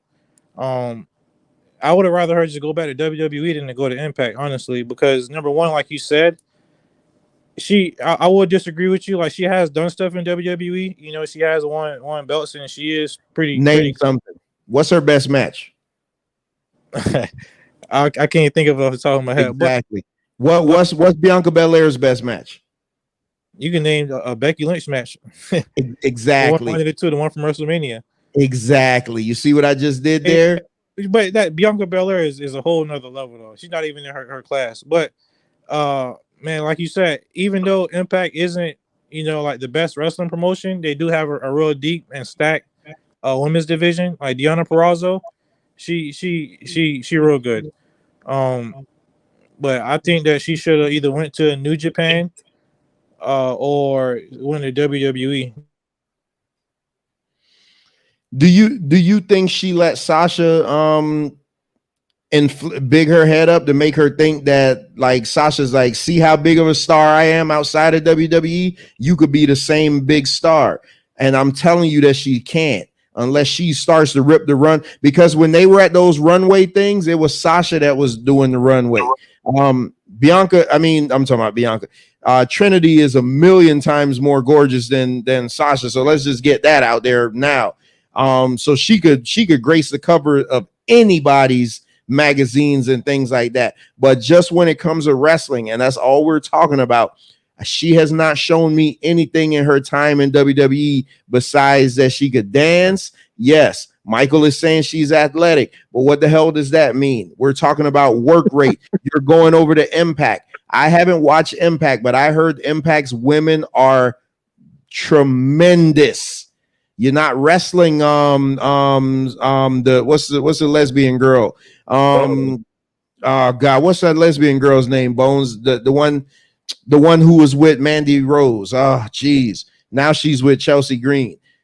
You're not wrestling those type of girls now. You're not wrestling the Aaliyahs and and those bums like that. You're wrestling like top competition. So now it's time to see. It's like if she's going to ever be anything in wrestling, then let's see. I mean, I hope she does great, but I don't think what I've seen is gonna translate. And hell, I can't wait for Jade Cargill to come to WWE because Jade. You keep saying that every week. Yeah, WWE is gonna make Jade Cargill like just a mega. Hey, Jade Cargill has it, and I don't like the muscular bodybuilding looking chick, but Jade. Oh shit, what's that? You talk bad about Jake. Go ahead. No, but Jade Cargill has it, man. She has it. She has that it factor. Yeah, she's good. She's really good. Bones, what was that? No, I was getting a call on my. Yeah, Michael calling me a hater because Michael, I'm not hating on her. I just don't think she is okay. You weren't. I don't know what you heard of the conversation, but we were talking about Austin Theory earlier. I think Austin Theory is going to be champion in 2 years. Venkat thinks he's missing something. It's not disparaging. It's just what we see in this present moment. I have a history. I have a good enough sample size of her not showing me anything. Sasha Banks has shown me she could be a main eventer. Sasha Banks has shown me she can have great matches. But you probably ain't seen anything because she's not given the opportunity correctly to show you what she can do. She was 2-time champion. Yeah. I mean, Exactly. Bones, what else you got from around the world? Because I got to get into this Raw rant. No, that's basically. I want to get into the Raw rant too. Go ahead. Oh boy, buckle up, folks. All right. So it's apparent that Vince McMahon is back. It's man, Michael, Michael, turn your camera on because you coming on here on a different name. I got to make sure that's you. All right. Yeah, I got to make sure because I don't. It's haters out here after me. So here's what happened with Monday Night Raw that just infuriated me. I'm watching it the other day. Can I jump in before you go too far? Before you go past it? Yeah, go ahead.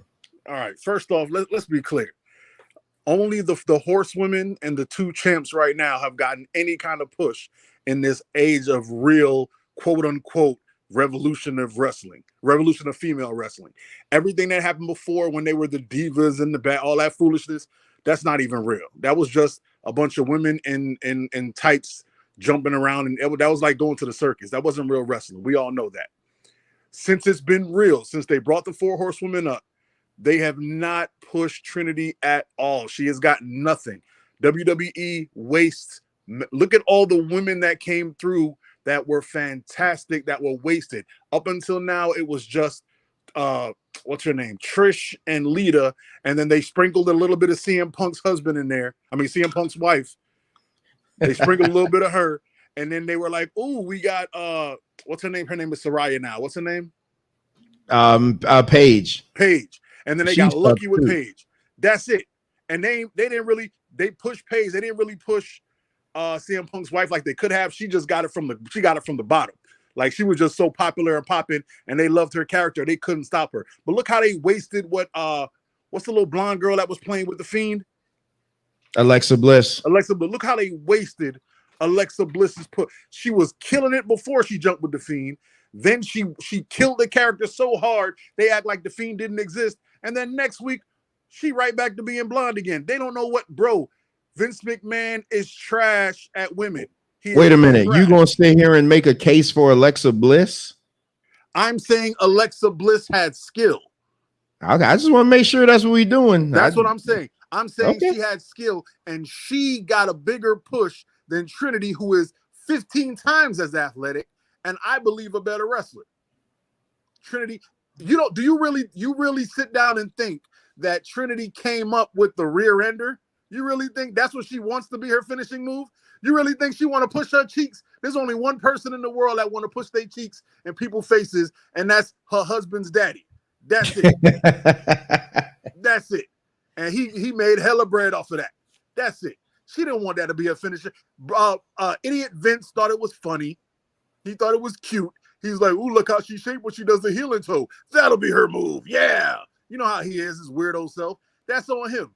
They waste all the women. I'm still heard about Alicia Fox. I think Alicia Fox could have been something. I'm heard about all the women that came that were wasted in the divas, and no matter they treated back in the day, they treated Trish and Lita like they were Brock Lesnar. Like no matter what happened, if a woman did something good, okay, here comes Lita to destroy it. Or here comes Trish. It's back to Trish. It's just like what they doing to Cody with Brock Lesnar. No matter how good he is, here comes Brock. Brock is what you really want, bro. Vince McMahon is trash. It's all Vince's fault. Everything is Vince's fault. I'm convinced that if the world ended tomorrow, somehow Vince did something. He's damn near Monty Burns from The Simpsons. Vince McMahon is just evil incarnate. Somebody needs to put him down. Okay, I ain't gonna say that because they're gonna come back and get me. Nah, bump it. Somebody need to put him down. Put him in a hospital. What they call it? Hospice. Put him in hospice. Let him and that mustache die slowly. Get him out of there. And I hate to say it, but let Triple H come back, please. I never thought I would miss Levesque in my life, but Raw and SmackDown have systematically been worse since this man got his friend to buy his company back. Okay, I think I'm finished. I don't disagree with anything you just said, I'll have to see. I hope Trinity does good, and now she'll give me a reason to watch Impact. I mean, I want to see her matches. I want to see how she works outside of the WWE dynamic. Look at Deonna Purrazzo. They had Deonna Purrazzo on their roster for like 2 years, and she didn't do shit. But now she's tearing it up everywhere else. It's like, so I get it. Hey, do you watch that Japanese all women wrestling thing? Them ladies are bad, bro. I see like clips and stuff of them, so I know those chicks are. Yeah, I know those girls are badass. They hit hard. And they got like the way it's set up is like a bunch of crews and a bunch of gangs, little gangs, and then they got like a bunch of the title set is crazy. Like I learned about it maybe 2 years ago because I saw this one woman, I can't remember her name, but there was a list of the best fighters and she got on the list. It's like how she got on the list, so I had to go see her matches. Yo, they are nuts. They like a whole bunch of Prince Devitt's, if you know what I'm talking about. Yeah, Balor. Do you guys watch Prince Devitt? But it's Balor though. Do you guys watch Wow, is women what's it called? Women in Wrestling? I like that show. Back in the day, yeah, I know why you liked it too. No, I'm talking about now. It's out now. It's a show that comes on Saturday mornings. No, and I want to say AJ Lee is one of the commentators. I think she has some money behind it. It's those wrestlers, like I could see those women being on NXT in less than a year. Like they're gonna go handpick those women. Venkat, I'm gonna put the link back in the chat. I know you Oh, I knocked him out. I'm sorry. Oh, wait a minute. John, hold on. Wait a minute. Hold on, let me finish. I'm sorry. Oh, no, Johnny just sent me a inbox. I thought he was telling me he's ready to come on the show, but he's trying to send me some video or something to watch. But yeah, so let me get to this Raw thing because I ain't no telling what time Solar's getting ready to go. So here's my issue with Monday Night Raw. Well, here's my issue with the WWE as a whole right now. So you do this thing, WrestleMania, you build up Cody, and my co-host and my other co-host here, Bones, both at the time agreed that Cody shouldn't have won the belt. I wholeheartedly disagree with that, especially with what we're seeing now. So now they get the bright idea. Triple H goes on and he cuts a promo saying that, you need a champion that's going to defend the belt, blah, blah, blah, blah, blah. So they introduce the world title. Cool. Because I like how the world title looks. I actually really like it. I'm waiting for it to go on sale so they're taking pre-orders now, but I'm going to eventually get one of those. I really like it. You mean the Junior Whopper title? Exactly. So here's my problem. You have the other champion that's on SmackDown, and he is the WWE undisputed champion. But you can't have an undisputed champion when you now have another champion on the other show. So that doesn't work. So they should have had Cody beat him. They should have split the belts the next night on Raw. And they keep talking about this 1,000-day. That 1,000-day lineage is tied to the Universal title, not the WWE title. So it wouldn't have made. So I don't see what the problem was to had just put the WWE title on the line against Cody. Cody takes that belt to Raw.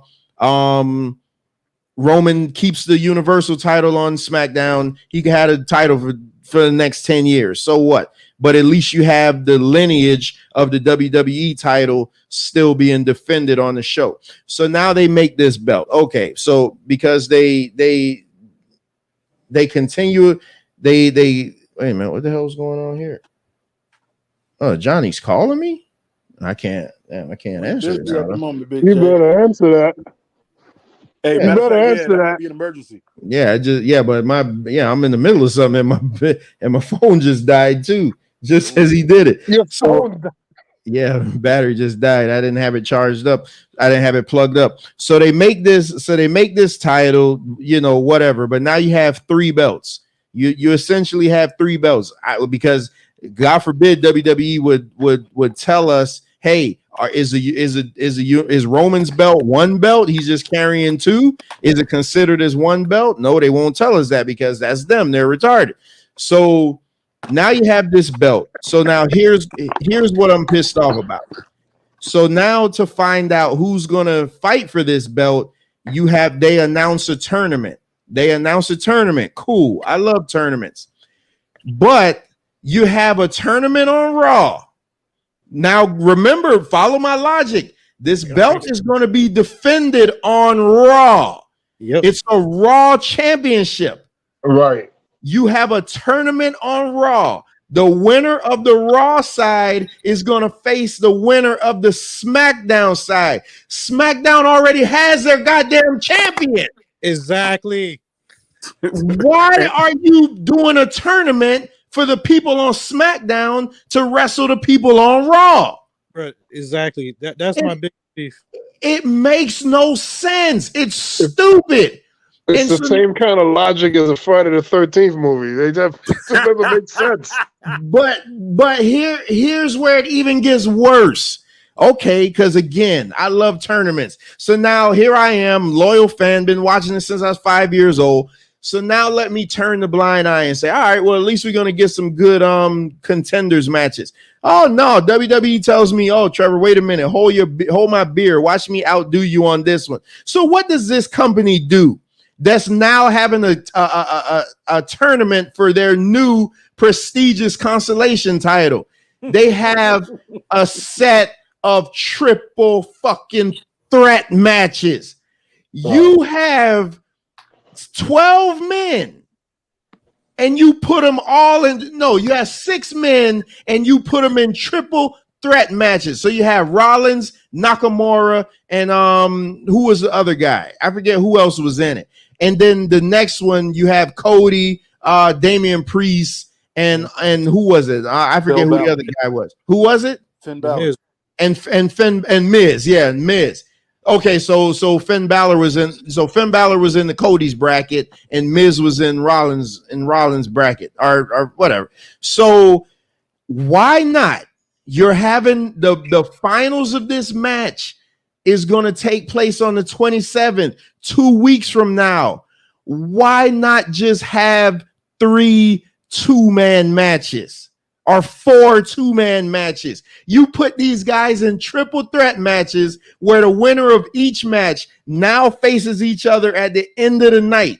You just blew off potential weeks of matches with stakes for one night. Like, I'm looking into this too. I'm the guy that was really mad when Cody didn't beat Roman. I get it. I'm an emotional wrestling fan. But at some point, if you want me to continuously watching this, you gotta make some damn sense. Why have triple threat matches versus having one-on-one matches that you could culminate in 2 weeks? And then it'll be much hotter because you have the contenders from each one fighting in Saudi Arabia for your new title. No, what you do, you have 2 triple threat matches. Then when I said I was going to get to it, because it only gets worse, you have Cody Rhodes on the way to winning his triple threat.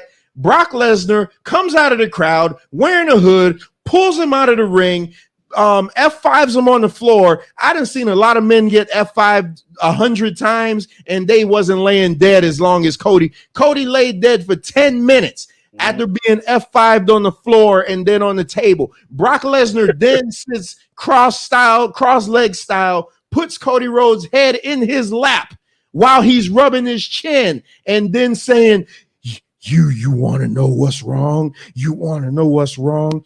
I want to fight.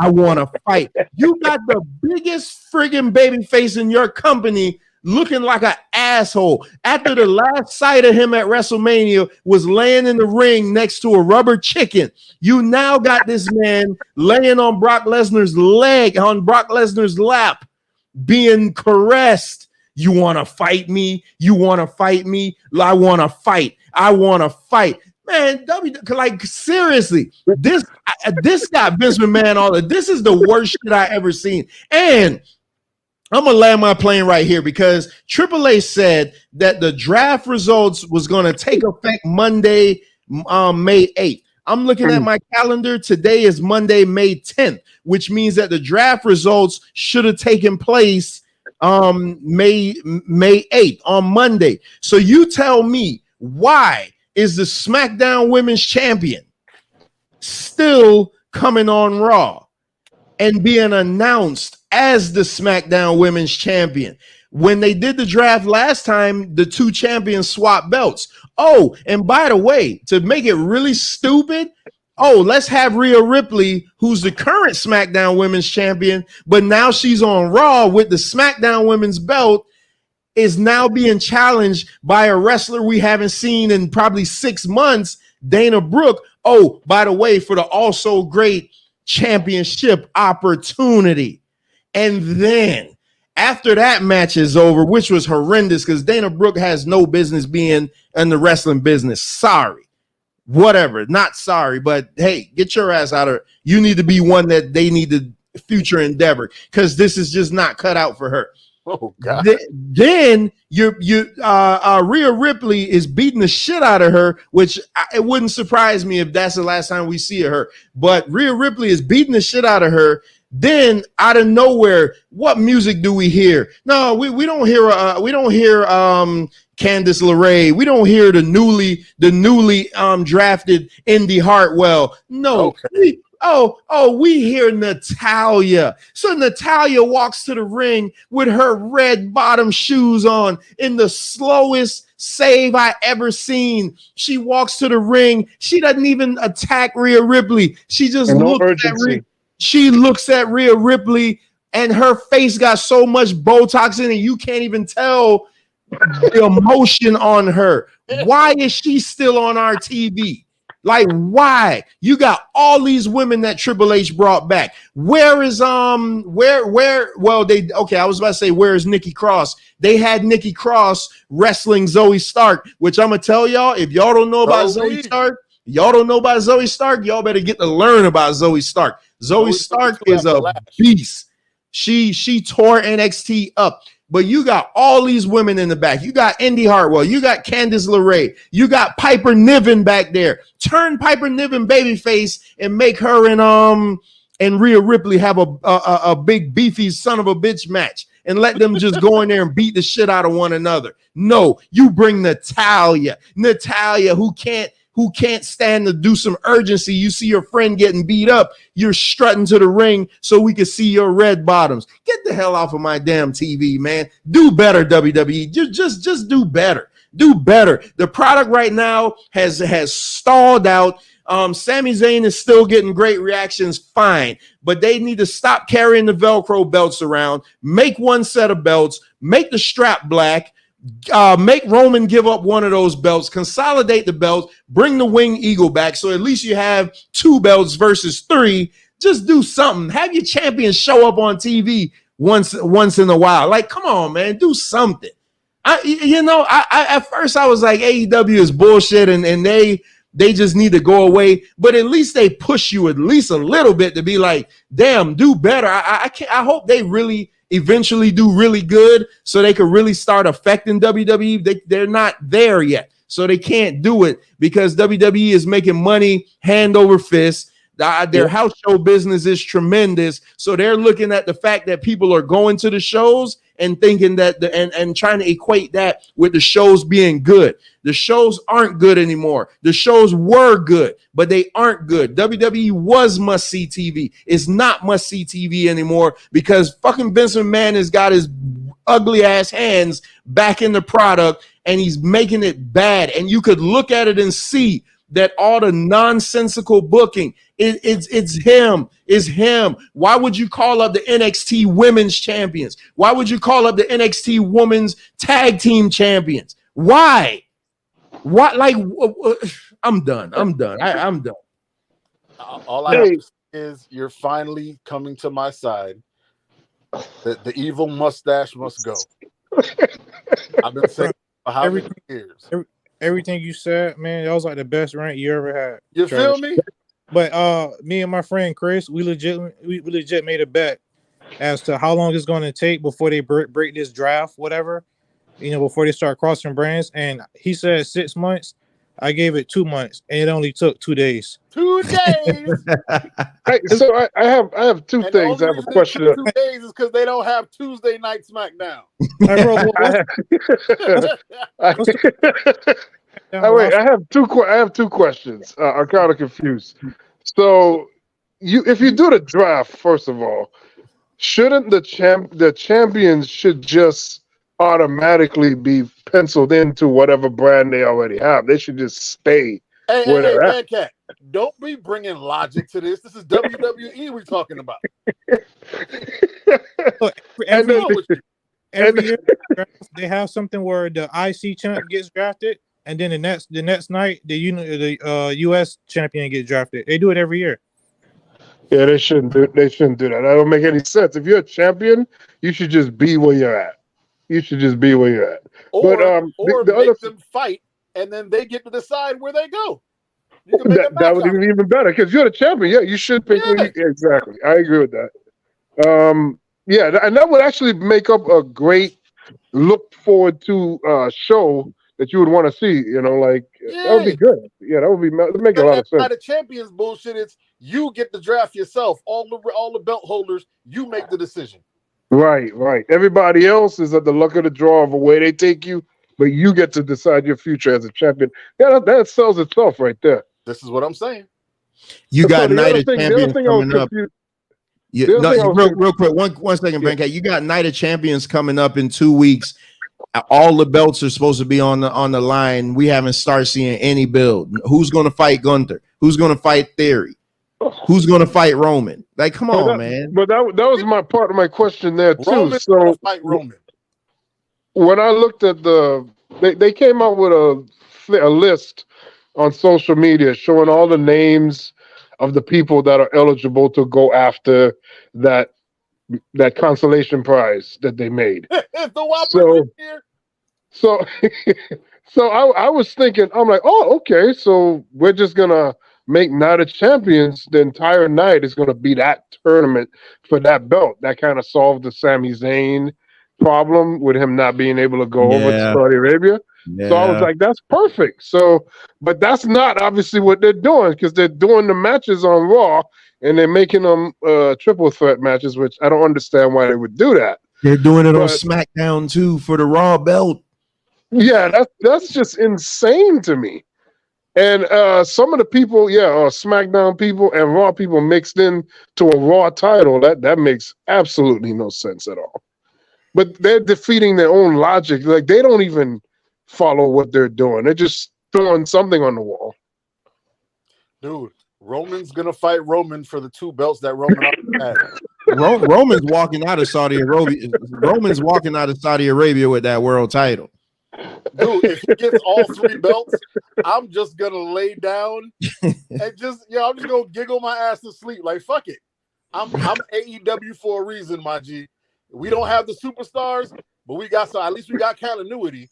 At least we got sensible booking. You see those memes where they're showing Roman Reigns old with the titles? They got him all gray hair with 3 or 4 belts on. It's gonna be surgically implanted in his pec. Look like a fucking X-Man.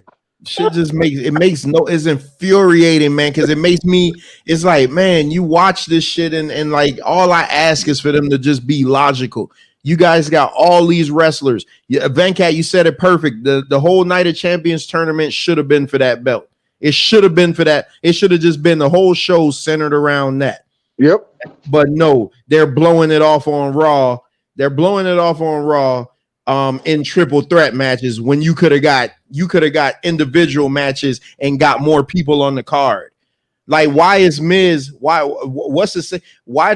have a claim to be in the match versus a Chad Gable or somebody? They both lost the same amount of matches.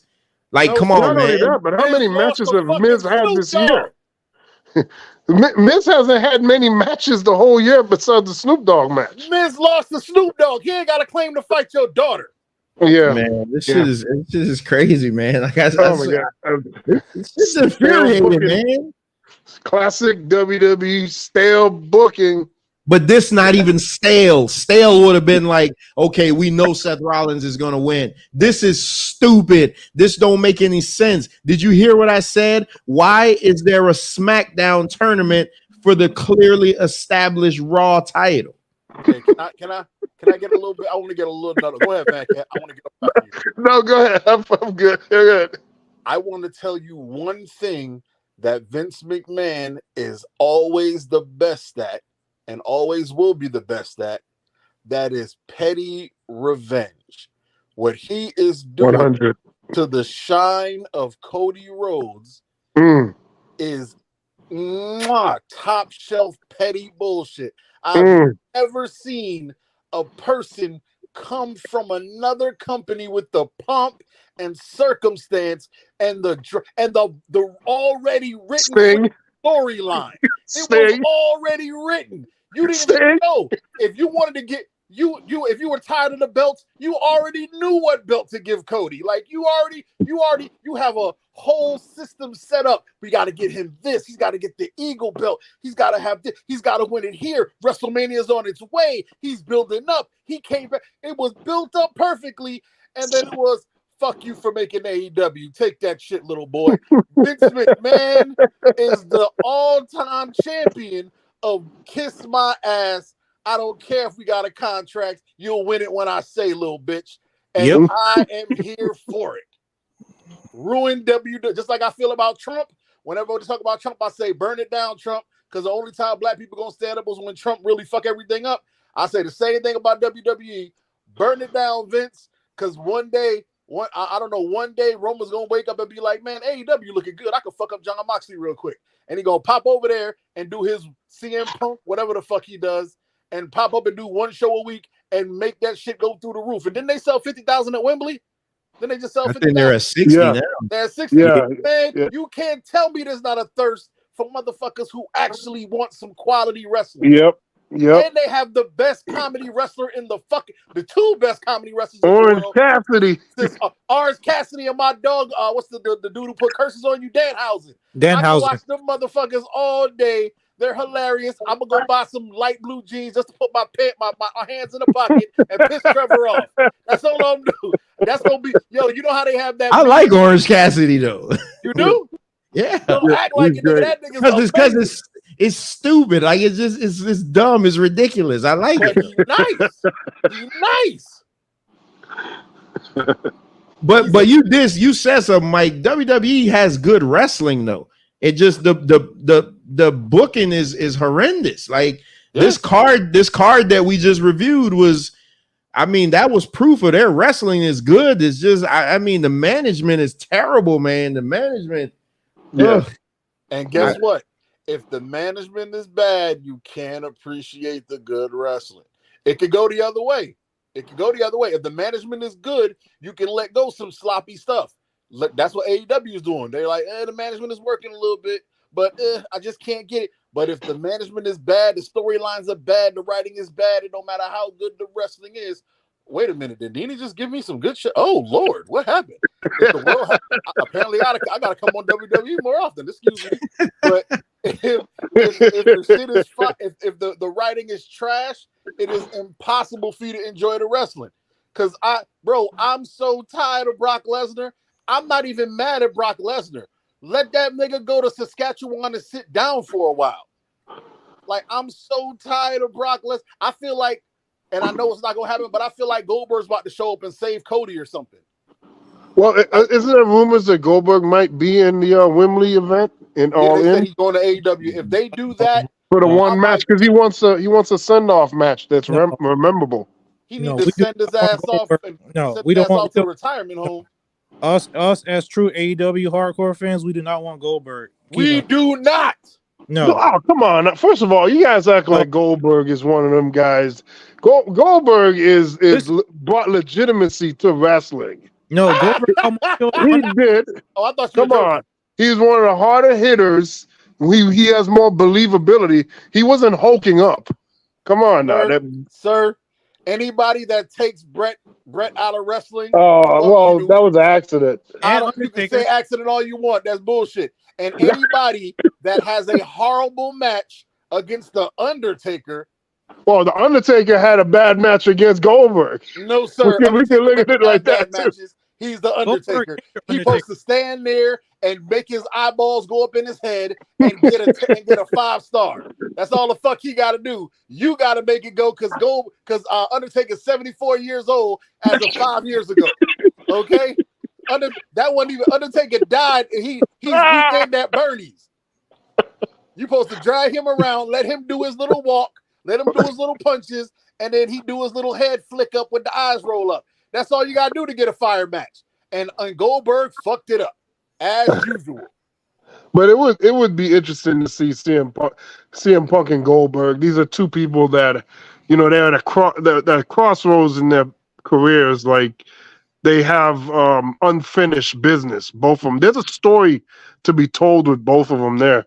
And that's a match you wouldn't see otherwise. So here's an extraordinary event for an extraordinary match that we weren't even thinking we would ever see.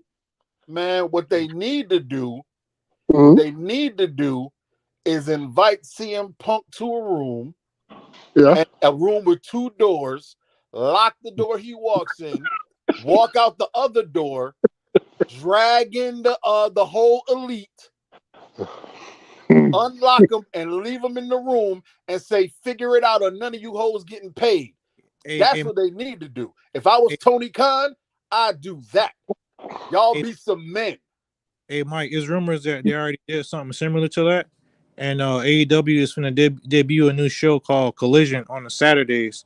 Oh, that's good. I said they should do something like that. I heard they were going to split it because they can't get along. Yeah, so that's what I'm saying. Look, it's rumors that CM Punk is going to be on that show, and they're going to divide the roster as to those who want to work with CM Punk and those who don't, basically. Oh, that's ridiculous. CM Punk should not have that much power in the organization. Bro, there's no... All right, I'm going to answer both of y'all. Number one, that's why I said what I said, because I would make CM Punk and Kenny Omega work it out. Either work it out or one of you die. That's how I feel about it. Both of y'all old anyway. Work it out or die. That's how I would. Either work it out or just stay. I ain't letting nobody out until y'all come out smiling and hugging, or one of you dead. And then I ain't got to pay you. I'll give that contract to the other dude. They definitely have to have a match. They got to have a match. You can't have that scrum happen and not make some money from that. You got to make money. They're not going to do it. That's the point.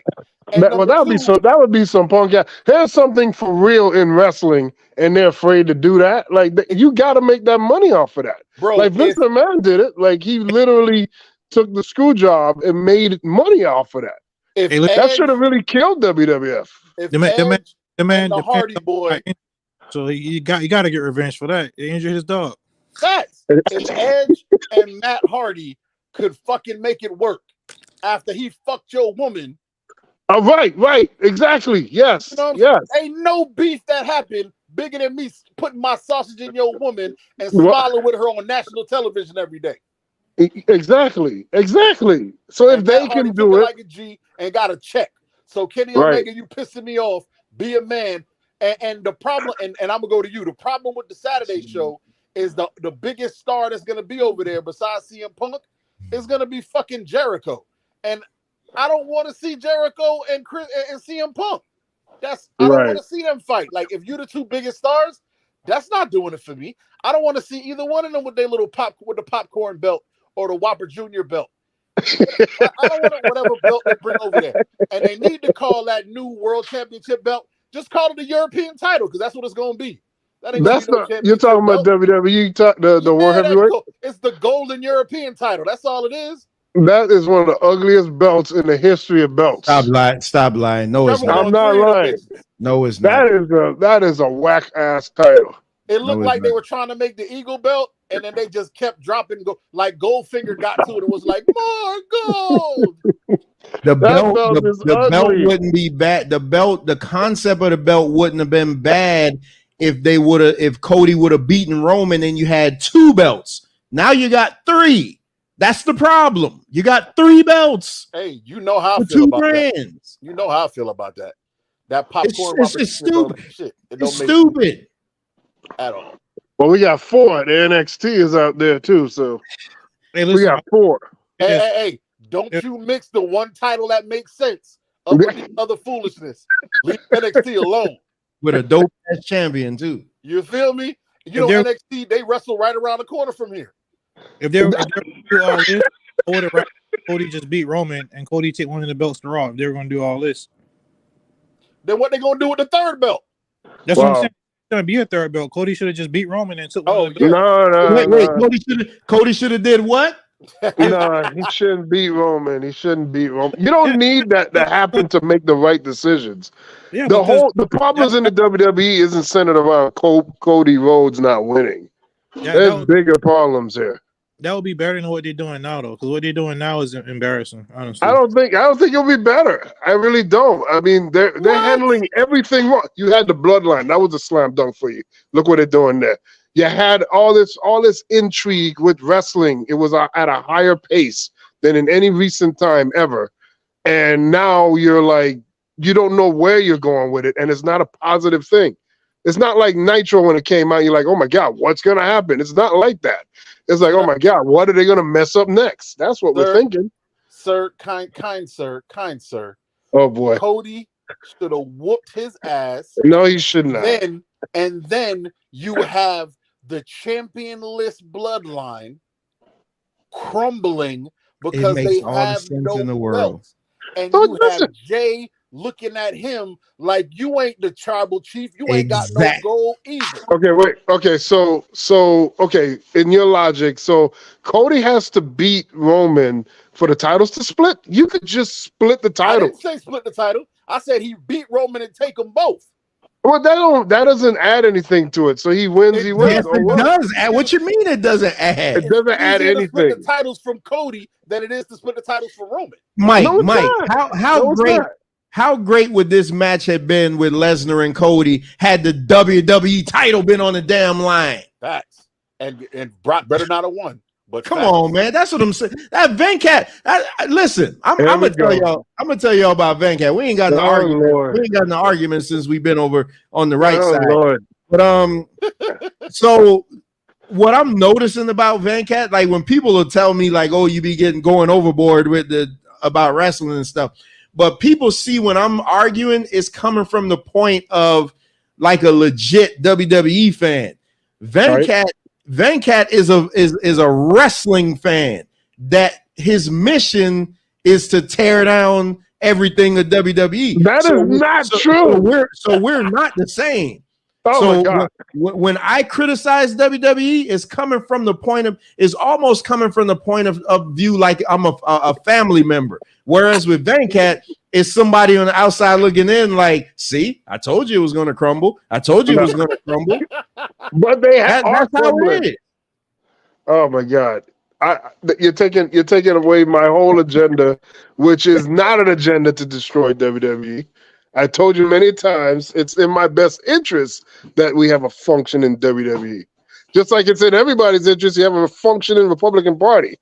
You don't want to see it be bad. You want to see it be able to stand on its own and do what it's supposed to do. Because then you won't get those matches and moments that I would rather see. I'd rather see better moments than have them frailing around like a fish out of water, not knowing what they're doing.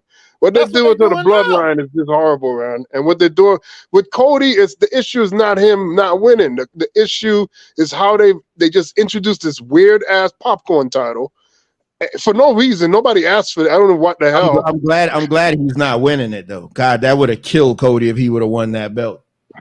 Yeah, I agree on that. The only belt that he can win is the undisputed. Is the WWE title. But how the fuck can he do it? He's on Raw. Exactly. And see, well, a lot can change from now until whenever it is. But Cody Rhodes don't need to be champion right now. I've been saying that. Down the road, a lot can change. WWE? Huh? How long has he been back? A year and a half. How long is his contract? Huh? How long is his contract? I would say about 2 to 4 years. Their standard contracts are like 4 years. It's about fucking time he wins the title. Yeah, hey, listen, you ain't gonna get no argument with me about that. These the two. Wait a minute, hold on. We watch. Wait a minute. We watch Mr. Perfect. We watch Rick Rude. We watched all these people that never got the title their entire career. Hey, I guess he can wait.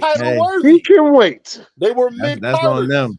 And and they weren't damn near 42 when they came back either. So let's not lose sight of that. They keep mentioning about Cody finishing the story, but the only way he can finish the story is if he get those specific belts. And he has to win. He has to win Money in the Bank. That's the only way. If they keep to their logic, he's a Raw guy, so that means he can't challenge Roman. He would have to win Money in the Bank. Vince is going to wait until the last second of LA Knight should win Money in the Bank. He's going to wait till the last second of his contract, let him win it, and then be like, you got to resign, bitch, or you lose it. Vince is evil incarnate. And I'm telling you, he evil and petty. He evil. It's going to be like some CM Punk shit. He got to win it on the last day, and if you leave, I'm taking it back. What you want to do? I'm telling you, y'all think I'm asleep. Yeah, Vince McMahon is the petty king. Yes. Got his little Hitler mustache, think he doing it? Man, fuck Vince. Yep. Yeah, hold on. I gotta do something real quick. Let me turn me. Go ahead. I'm B Mike. Let me talk. So, AEW, if you're out there and you can hear me, you are going to screw up your product with this new show. Don't get me wrong. I don't mind the brand splits. I know people don't like brand splits. I think there's so much. If you look at WWE, there is so much talent that for like 4 years straight, they've been firing like 30 people like nothing, and they still got a glut. You know what I mean? Right. Like, right. We haven't even seen what's the big dude, the Irish dude in the fuck. I'm so bad at names. Not Braun Strowman. No. The bro kick. Oh, Sheamus. We haven't seen Sheamus. We haven't seen the other with the walking around with the sword he never uses like he's fucking Luffy. Drew McIntyre. We haven't seen them motherfuckers. Oh, he's leaving. He's leaving, man. He probably gonna end up in AEW. That's what I'm saying. We haven't seen him in a minute now, and WWE is marching forward. There's so many people in the back, so I don't mind a brand split. Sometimes a brand split is good. If they would just split the brands, they never have. They keep having SmackDown on Raw, Raw on SmackDown, SmackDown on Raw, NXT on SmackDown, NXT on... It's like, yo, separate them, let people flourish. You can have writers just for SmackDown that make it a show. Make it pop.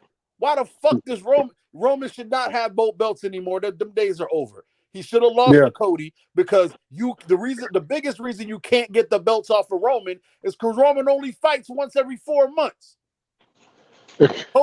Cody's going to be a fighting champion. He should have won. Should have had a big thing with Brock Lesnar. Fought him off. Should have had. Let's be clear. The two biggest baby faces in WWE are shit right now. They are shit right now. Cody, Seth Rollins, and Sammy. Seth Rollins is Seth Rollins. Seth Rollins is 2013 Dolph Ziggler. That's who he is. No, he's not. He's good right now, man. He's Mr. Consistency. He's Mr. Sell. He's that guy. He deserves it. That's who the fuck he is. Don't get me wrong. He's nice. He's nice. I'm not saying he's not. But the hottest baby faces are Sammy and Cody, and they both ain't drawing shit. If they were playing poker, it's not their fault. Tiny blinds. Yeah, it's not their fault. That's management's problem, mismanagement. And that's what I said. That when management fucks up, it don't matter how good the wrestling is, you're not gonna enjoy it. That's how I look at it. That's why I'm AEW all day. Because look how no matter what they do to Jade, they make sure Jade come out popping. They throw fly ass chicks on. Yo, Jade Cargill isn't even, and this is funny. She's not even the women's champion, bro. Think about it. She's the mid card women's champion. That's kind of crazy. Yeah, she should be the women's champion. No, but what I'm saying is she is a superstar as the mid card women's champion, and they feed her jobbers and they feed her their mid card come ups, right? So she's a superstar while still working with new people, and they still have another tier of women who are popping too. WWE could never do that. They could never do that. They can't do it with they men. Who's some of your favorite AEW wrestlers? Huh? Who's some of your favorite AEW wrestlers? Bro, I'm a weirdo dude. So Orange Cassidy is my favorite. He always will be. the first time I saw him wrestle, I went on YouTube and looked up everything he did. I was like, this dude is. If you ever look at his funny matches with women, oh my god, I can watch him all day. I like as a personality, but not as much as a wrestler, but as a personality and what he does. Jericho does it for your boy, like the reinvention and the putting over, because he's part of the reason Cassidy is where he is right now. He put Cassidy over. I think MJF is fucking his shine up, but the 4-pillar move that they did is gonna re-shine it up and make that Burberry belt pop. I think they have those 4 that can go, and they have a 4. Yo, there is no other fucking league, WWE included, that could pull off triples titles, bro. The triple trios, the trios, like just the trio teams are fucking amazing, and they do, and all the shows are fire. How they have the elite in the triple, like the elite should be the tag title champions and the heavyweight champions. They got so much talent. They said, here, we'll just make this for you guys, and we'll have the rest of our people do it, and they still have it popping. Powerhouse Hobbs hasn't even realized what he could be. Hook isn't even close to what he could be, and they still popping and making shit happen. Jungle Boy is the worst of the pillars, and he's still popping. And there's the last thing I'm gonna say before I shut up, because Bones, I need you to talk. But I'm only doing this because Trevor's not here. But AEW uses its old wrestlers the way they're supposed to be fucking used. You either put them in the back or you make them look like Christian Cage, where they come out, they do their shit, then they whoop a little ass and they go back and talk their shit. That's how they should be. The only problem I have with them is they not popping Miro like they should, because Miro should be that nigga. Yeah. Miro is leaving though, ain't he? No, I thought he just. I don't think he's staying. Didn't they just sign his wife? I think they just signed Lana. That don't mean nothing. But no, and he re-upped too. Hey, I think he was just hurt. I'm a huge fan of the Lucha Brothers, and I can say every time I see them in person, man, like they deliver hands down. And I know Trevor don't like this, but I'm a huge fan of the Young Bucks too. Yo, I love Trevor gonna go crazy when he hear that. Bro, I have a friend who calls the Young Bucks the gay Hardy Brothers. And it's funny, but yo, the Young Bucks are the best tag teams in the world. I don't care what nobody says. Them boys are filthy with it. Yeah. The Young Bucks. And the only competition they have is them fucking Lucha Brothers, because that what's his name? The one with the gold? Pentagon? Oh, you talking about Ray Phoenix? Yep, yo, Ray Phoenix is a fucking superstar, sir. I don't care what nobody says. And did you ever see his match against you ever saw his match against God, what's the guy Bones from Lucha Underground? And the casket match that he had. Oh man. Who, the dude that looked like he hunt people in the wild and shit? Mil Murtate. Mil Mortez or whatever. Boy, that casket match was the best. Dude. And you don't understand. And the thing that makes him so much better is the fucking open door, bro. The forbidden door. Yeah. At any given time, Sasha Banks could show up. At any given time. Yeah, WWE don't have that kind of element. They don't have that kind of element, that surprise element there. WWE don't have that type of stuff. Exactly. At any given time, bro. And when they didn't sign Jay White, I was like, yo, WWE losing their shine. We might be watching a fall of Rome. Because Jay White was made for WWE. Exactly. I thought Jay White was definitely going to WWE, but it's rumors that Triple H wanted him, and Vince gave him pushback on it. And of course. Of course. Because classic McMahon.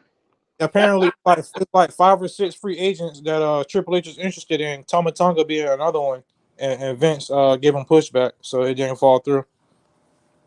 Yo, I'm telling you, my dream is for one day Vince to put some what they call that shit, you know, in the movies when they cover the somebody's mouth or something and they pass out? Chloroform? Chloroform. I want him to chloroform Stephanie, and then she wake up with an AEW shirt on, and he's just running the AEW. And he's like, it's too late, bitch. We left your daddy. Fuck him. She's like, no, my trust fund. Fuck that shit. We gonna make money over here. And just, I believe if we could just move Tony to the left a little bit and let Tripp come in here. If Tripp come in here, the pillars become superstars. Hobbs becomes a superstar. Hook becomes a superstar. He might fuck up Orange Cassidy because he don't like comedy. He one of them dudes. But AEW could finally, and he might even control fucking Moxley because Moxley needs to be controlled a little bit. Nah. He need to be brought down a little bit. You bleeding too much, bro. You're gonna fuck it up. But I still fuck with you. But one thing I will say as far as Tony Khan, like, bro, like if you notice the earlier AEW days had more storyline and the bill was better. And I think the problem is now because he invested in Ring of Honor and all that kind of stuff, he got too much time. His time is too spread between the two shows. I feel like he should just focus on AEW and just hire somebody to just take care of Ring of Honor and just keep, you know what I mean? But he doing too much. Yep. Be in charge of any of it. For example, when I went to the AEW show a month ago, when I got there and they had you had an hour of Ring of Honor, and then you had your AEW show, and then another AEW show, and then like 2 more hours of Ring of Honor. You know what I'm saying? And it's just like, damn, like, you know, keep it separate. He should not be in charge of anything creative. He needs to hire Triple H or hire some people. You are Ring of Honor. Ring of Honor is his own thing. Make stars in Ring of Honor. I think the BCC. Yeah. I think them running Rampage shouldn't even like. I think they should use that to make Ring of Honor pop instead of fucking with AEW. Yeah. I think they should make Ring of Honor what Trevor would love. Like traditional, whatever the fuck, like that shit. And then they should make AEW the variety. Yep. Make them 2 separate entities. They roll together, but they got separate shows and make them go. Yep. But they never will. Because the problem is when you make $1 billion, you think you're always right. You forget that you used to fuck up. Look at Jerry Jones. He thinks he's the shit because the Cowboys are worth what, $59 billion. He forgets that he couldn't find fucking oil in Texas. Plus he's racist. Oh, they're all racist. Any old white person is racist. There's not even a conversation for me. They're all racist. No, I'm dead ass serious. I'm dead. If you're old and white, in my mind, you threw a rock at Dr. King. Like that's the way I see it. That's just how I see it. I see an old white person in Publix. I'm like, I know your old ass hate me. Fuck you, bitch. Like, you know what I do? Like, just to tell you how much I love black women, right? But if I'm in Publix and I get like the first parking spot, I like to wait. And I'll act like I'm gonna move, and then I'll be like, nope, I'm not moving. When white people come through, nope, keep going until I find a black woman, and then I give her my spot just to piss off white. Yo, I promise you I'm not joking. I am so serious. I've waited in the parking lot for 20 minutes until a black woman drove by. And I was like, ma'am, you need a spot? Right here. And the lady was like, I was right there. Fuck you, bitch. I ain't giving you nothing. I am petty when it comes to old white people. I don't trust them at all. Well, not all white people are like that. The views expressed by Michael are those of Michael only. Exactly. Michael does not trust old white people. Old white people, I don't trust them. Except for Bernie. Bernie, the only one I trust. Well, Bernie was right there on the front lines. That's why I trust him. He was right there in the 60s, 70s. He was right there. Hey, when they pull out old ass pictures of people, Bernie's the only old white person with old ass pictures than me. Y'all still on here talking? Jerry Jones was like, man, they really hung that nigger high. Wow. That's all I got from Jerry. Bernie was like, cut him down. Fuck everybody else. Bernie's the only one I fuck with. Yep. Hey, I gotta eat dinner, man. I ain't think it was gonna be going this long. Michael jumped his ass up here. So y'all close out real quick, man. Y'all know where it is every Wednesday, Wrestling with Reality. is always like this. Vince McMahon, do better, punk ass. So Bones, go ahead and close out. All right, man. Just check out the AEW. You got like an hour left of it. It's gonna be amazing. When my girl Jade coming on? Man, if you don't leave Jade alone. Oh my God. She overrated. Picking bastard. She overrated. She has that it factor. She does. She does. Can't wrestle. She has that it factor. Whoa. She's a lot better than she was. She's better than Natalia. Yeah, bruh. She wore down with high heels. And when I say walk, I mean walk. Somebody's getting beat down in the ring. I'm coming, but it's gonna take me a minute. You gotta see these Louis Vuittons, baby. You gotta see these Louis.